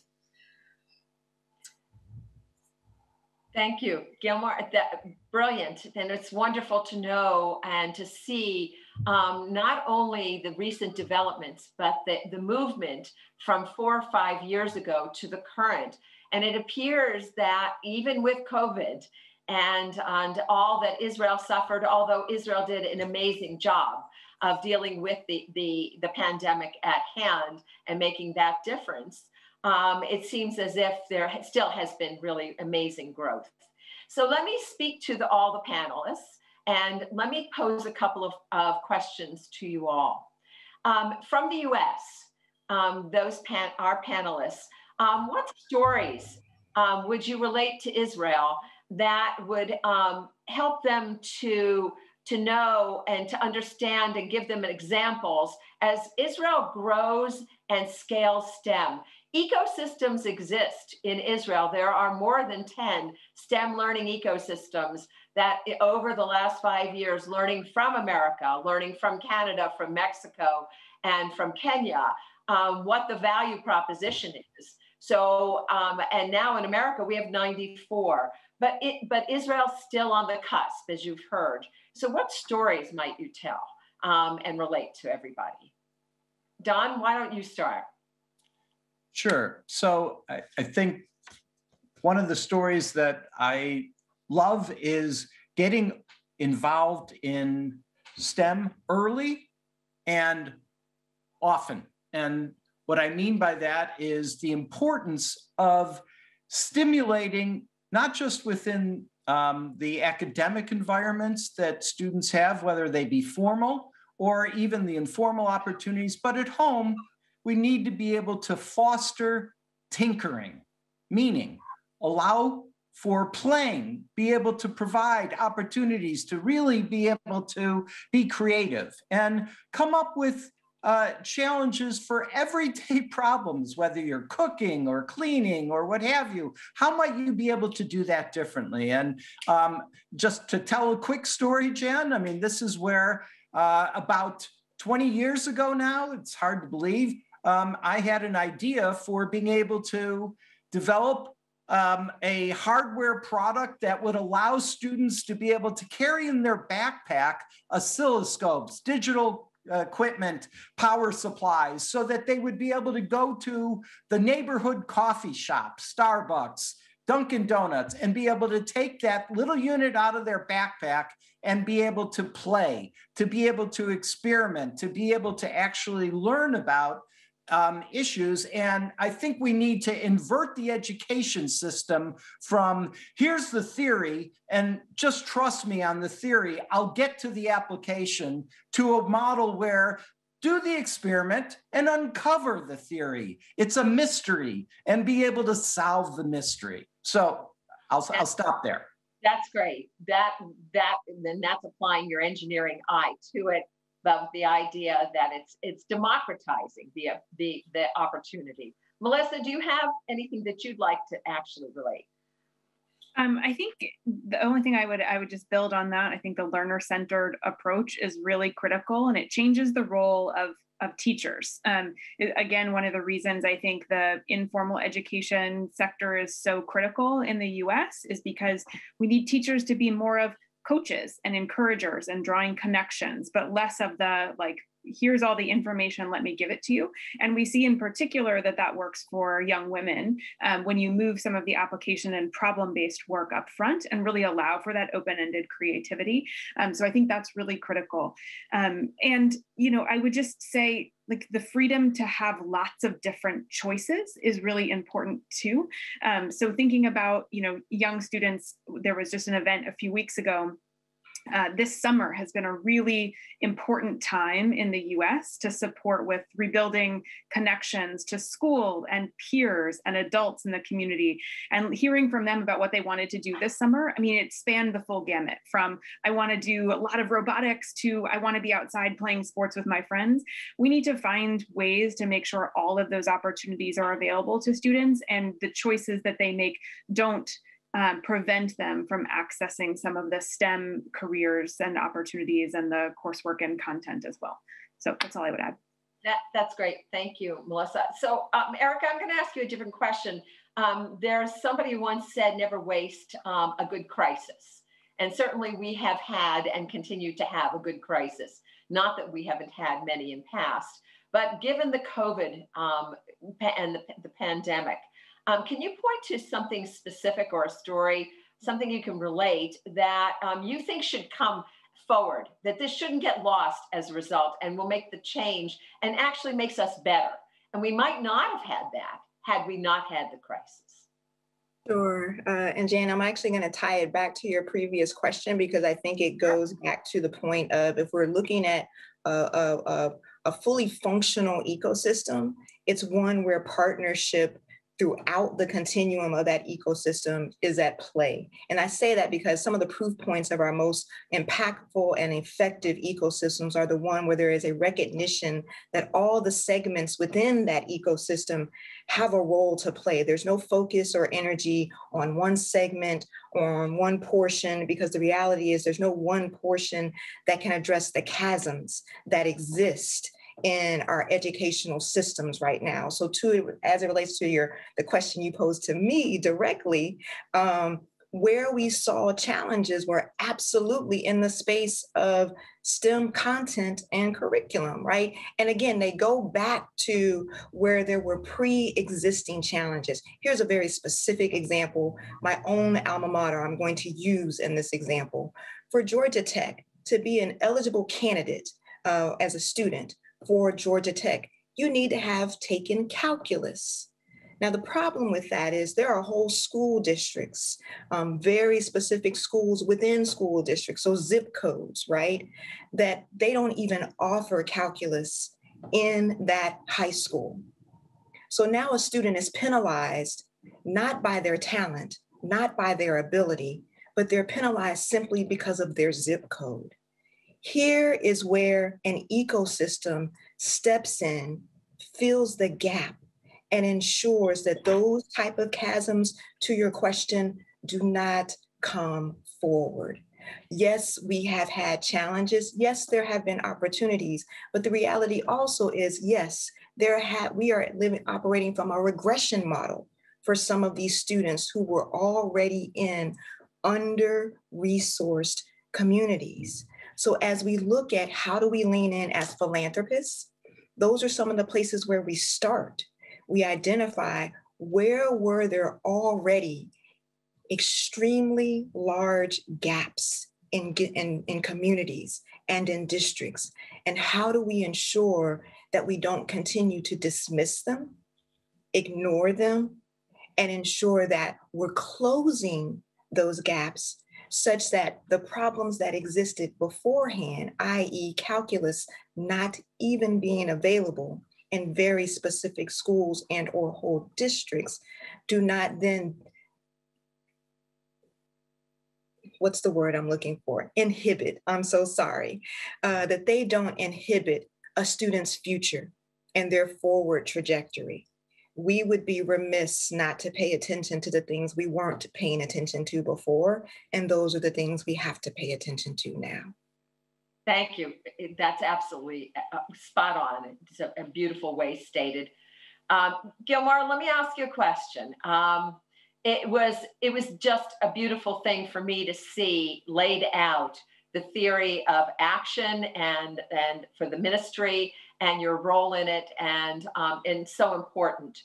But when people in the world know of Israel, they know of Israel as an innovation nation, as a startup, full of technology, full of great creativity and ideas. So why does Israel need this change? Why does it need a change with a much different approach to STEM and to its own education future? That's a great question. Thank you, Jan. So unfortunately, fortunately, we have like a R&D, a really good R&D level in Israel. Unfortunately, not everyone has a part in it. And this is really something that we have to change. Again, as Erica said, it's something that needs to be changed. I think that the Council for Higher Education had a program to change it, and also in the past few years, Ami has mentioned it. We doubled the number of advanced math students. With it, we also increased the number markedly, the number of graduates of advanced physics and computer science. And maybe I think you will be happy to hear that in the same time, there was, or just in 1 or 2 years following this change, there was also a change in the number, or an increase, a marked increase in the numbers of students going to engineering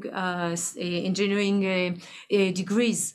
And this is really important. These are, I don't have the data yet. It is prepared currently by LMAS, by the Statistic Authority.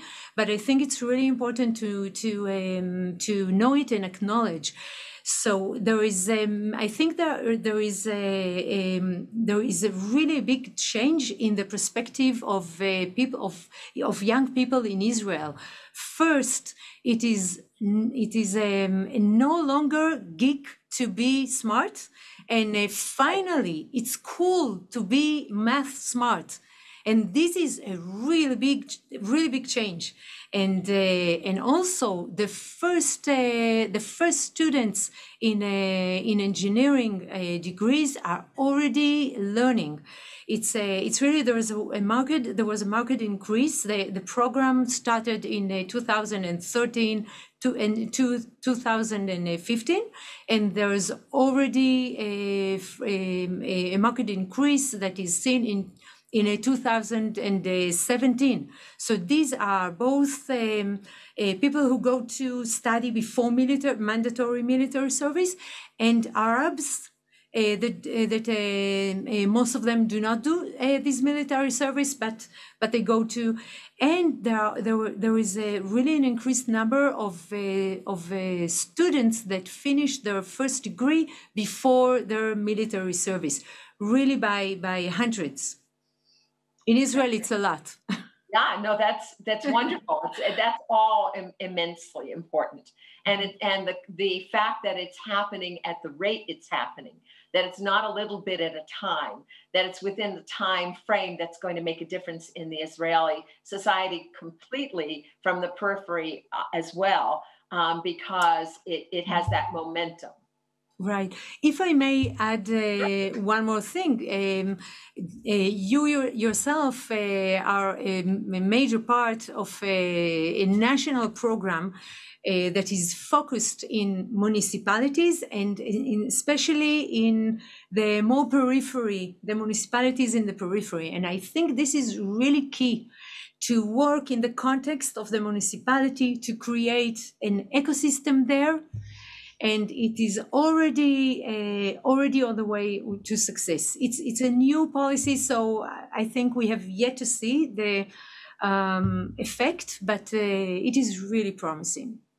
Thank you. I think that's exactly right. So there's a question that just came through the chat that says the need for a global strategy for STEM education was mentioned. Are there foundations in place that would make this possible within a feasible time span?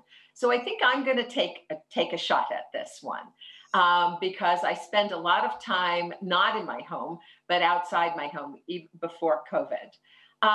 The global strategy for STEM education, we have learned this is the third decade, 30 years.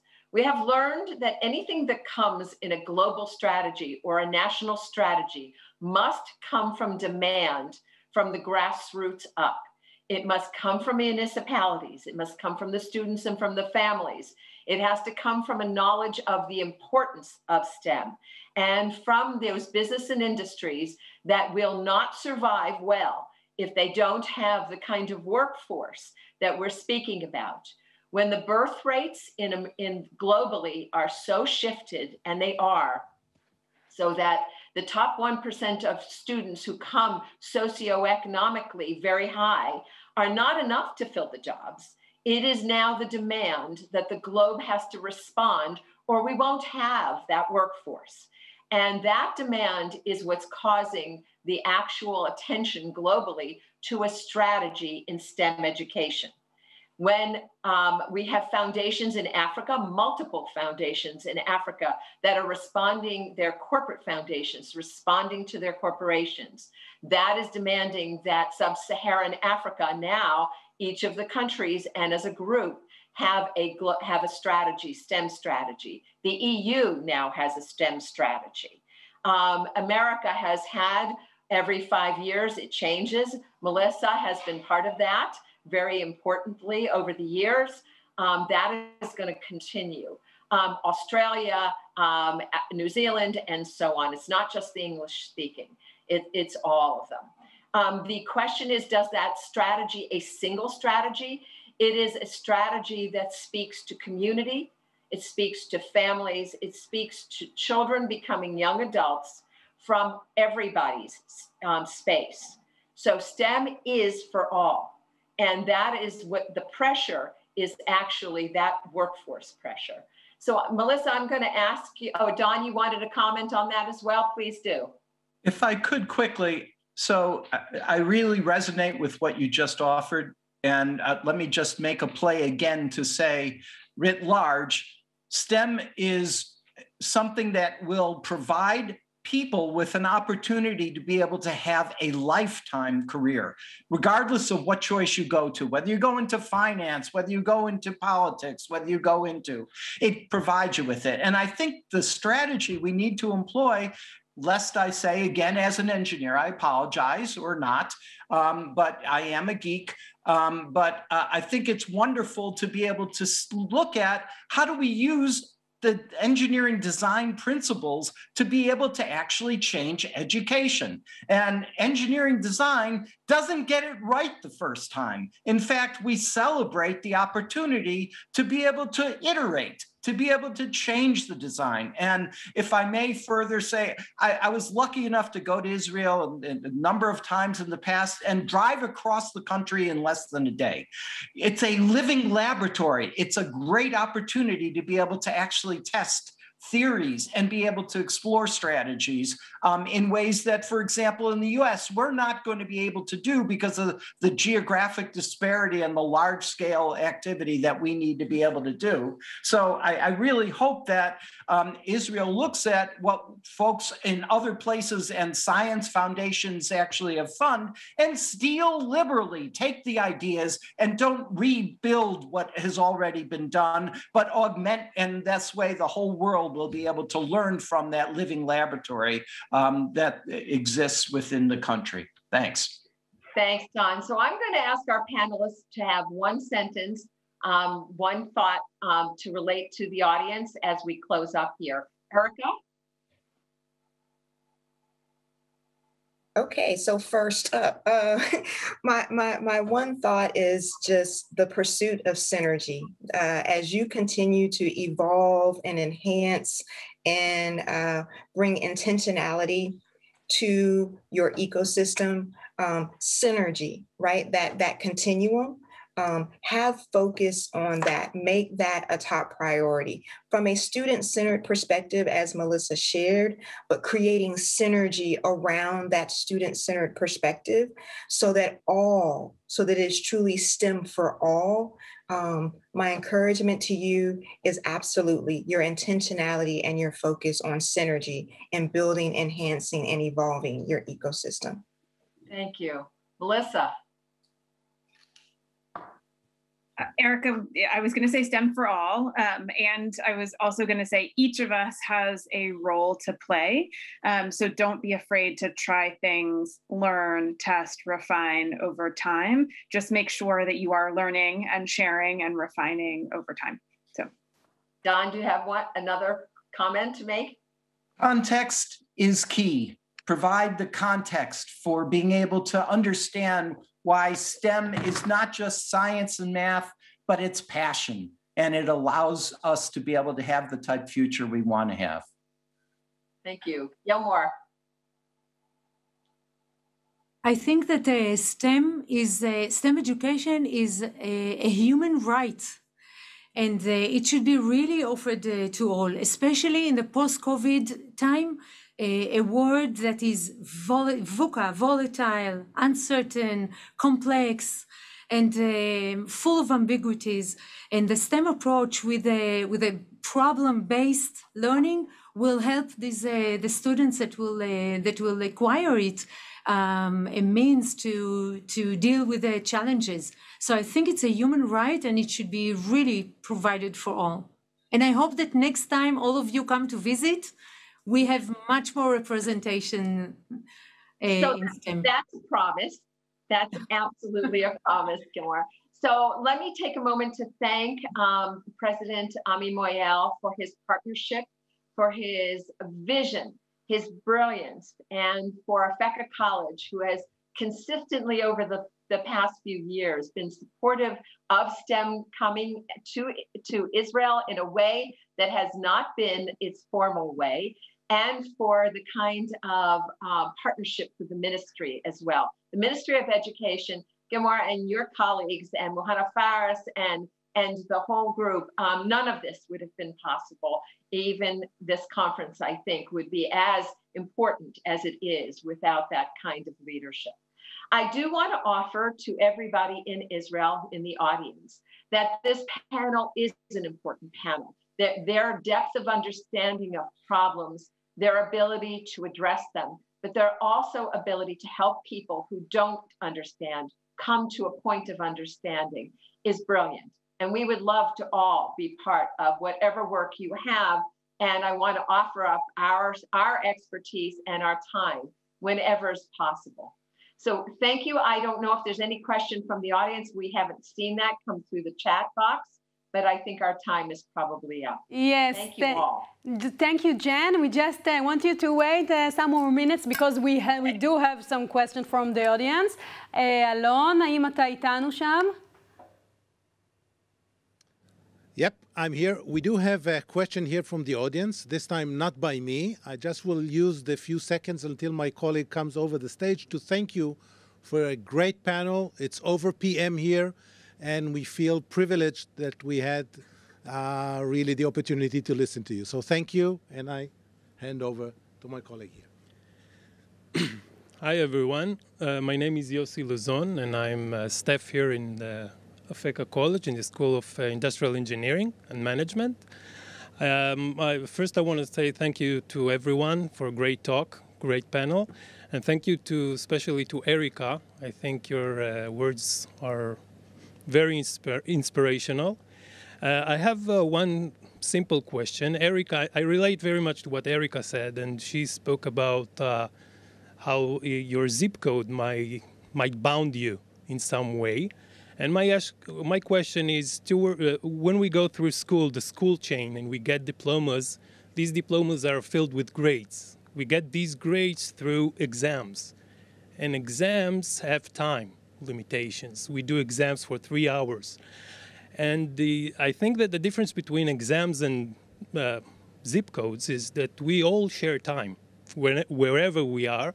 And if we are judged by time, people respond to time differently. So the basic question is, what is your take about exams, particularly in engineering?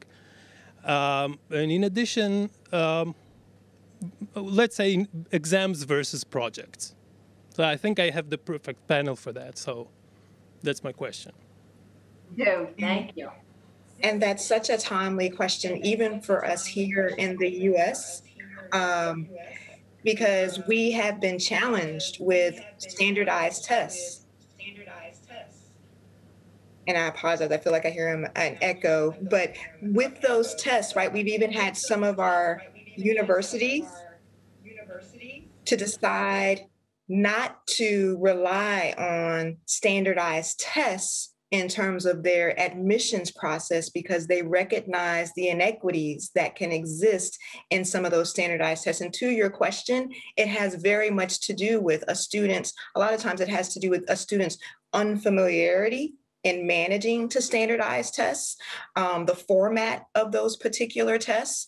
But yet and still, we still have many universities that still require these standardized tests. So this is where the ecosystem can step in and supplement and support students in terms of engaging them and preparing them for what the outlook ahead is, giving them perspective, giving them opportunities to have practice sessions with these types of tests and what that environment looks like. We have a lot of students that are considered first generation students. In other words, they're coming from an environment where their parents haven't gone on to university, their parents haven't experienced that environment, and thus they can't be a helpful resource to them. So again, this is where the resources within an ecosystem can lean in and provide programming and support. And that opportunity gap that we've been speaking of, they stand in that gap and ensuring that that student can then have equal footing and their competitiveness in the university environment that they are matriculating to. But you're absolutely right? On a test, it's about time. But at the same time, if a student hasn't had exposure to that experience, then it puts them at a deficit in terms of their ability to compete with their contemporaries in that very same environment. So I'm always going to lean back onto my message around synergy and synergy in the ecosystem, because with that synergy, there is a recognition of what are the disparities. There's a recognition of what are the inequitable experience and lived experiences for the students that are matriculating through them, and how do we close those gaps with intentionality? I hope that answers your question. Thanks, Erica. Gilmore, you had something you wanted to add to Erica's comment. Yes, thank you. So your words elevated a conflict that we have lately post-COVID in Israel, and this is a conflict between flexibility and autonomy for schools, for ecosystems, as opposed to standardized tests, matriculations. And there are several advantages, and one in particular, an advantage for matriculations, and it is that the zip code is not a factor. The zip code issue is not a factor, and we don't need to rely on the ecosystem, which is different in every place, and maybe in the periphery in Israel, rural areas, maybe the zip code is disadvantaged, I would say. So I would really like to hear your suggestions. How can we solve this conflict? Thank you. Go ahead. Very quickly, Jan, I'll just say the problem with tests in engineering is there's no one perfect answer to every problem, to challenge. And I think it runs counter to what we're trying to be able to understand, which is the design under constraints. And therefore, we're going to need to have a better mixture of tests which may be necessary, plus problem solving and project activity to be able to support the understanding that you're designing under constraints and that there's no one right answer to the problem. Thanks. Thank you. So I just want to add one more thing for the knowledge of the audience in terms of testing as well. After the Arab Spring, Egypt then went into partnership with us and has built 20 STEM schools, and to teach itself how best to learn STEM, how to teach STEM. Like Israel, Egypt has a final test in high school. Like your Bagrut, they have what's called the Thanawei Amma. However, in law right now and the last 9 years, if you're a STEM student, you do not have to take that test. You go right into university from there. And everybody thought that would be just awful, because how would you ever know if that child would be good? But they do capstone projects every year in high school, in STEM, in Egypt, in the STEM schools, in all 20. And that's where the grades come. And those children go into, as young adults, go into universities all over the world and are demanded. They don't have to worry about getting in. So it is possible to actually not have the emphasis, but have, as Don has said, a balance in all of this. And that's an amazing example. Other questions do we have from the audience? We have time for more questions, but it was very, very exciting. You spoke about passion to STEM, and you said it's a human right, and it was very, very interesting. So thank you very much, Jen, and thank you all the speakers. Thank you very much for everything. We appreciate it. Thank you to Professor Moyal and to Afeka College. Thank you very much, panelists. ולפני שנסגור את הכנס, אני מתכבדת להזמין את סגן נשיא אפקה לפיתוח ויושב ראש הכנס, אלון ברנע, לשאת דברי סיכום. אליך, אלון, בפעם האחרונה לערב הזה. תודה רבה, יעל. אחרי 3 שעות כאלה של ענקים ומובילים בתחומם, אני אפילו לא אנסה לסכם את היום הזה, וכבר למדנו גם שלאנשים כבר אין סבלנות אחרי 3 שעות, אז לא צריך. קיבלנו המון, יש לנו הרבה מה לחשוב, הרבה מה לעשות. תודה לכולם שהיו איתנו, ואנחנו מקווים לראות את כולם בכנס הבא ב-2022, בכנס השביעי לפיתוח הון אנושי לאומי בהנדסה. תודה רבה.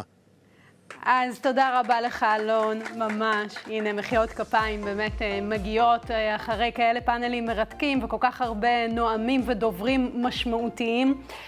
אנחנו מסיימים יום של דיונים פוריים, מרתקים, שהעניקו תובנות מרעננות, השלכות חשובות וסימנו לנו עקרונות ונקודות שעשויות להשפיע עמוקות על עתידנו ועל עתיד ילדינו.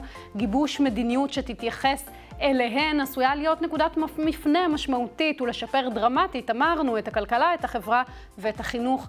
אני מודה לכל הדוברים מחול, מישראל, מנקודת הצפייה כאן באולפן, כולכם על ההשתתפות, על התובנות, על הדיון המעשיר שערכנו כאן היום. מחר, היום השלישי והאחרון בסדרת אירועי מהנדסים עתיד, הוא ייפתח בהרצאות הניצוץ ההנדסי שלי, בהם יציגו חוקרי אפקה את התשוקה שלהם להנדסה בהרצאות קצרות. מוזמנים להצטרף אלינו מחר ב-18:00 באונליין.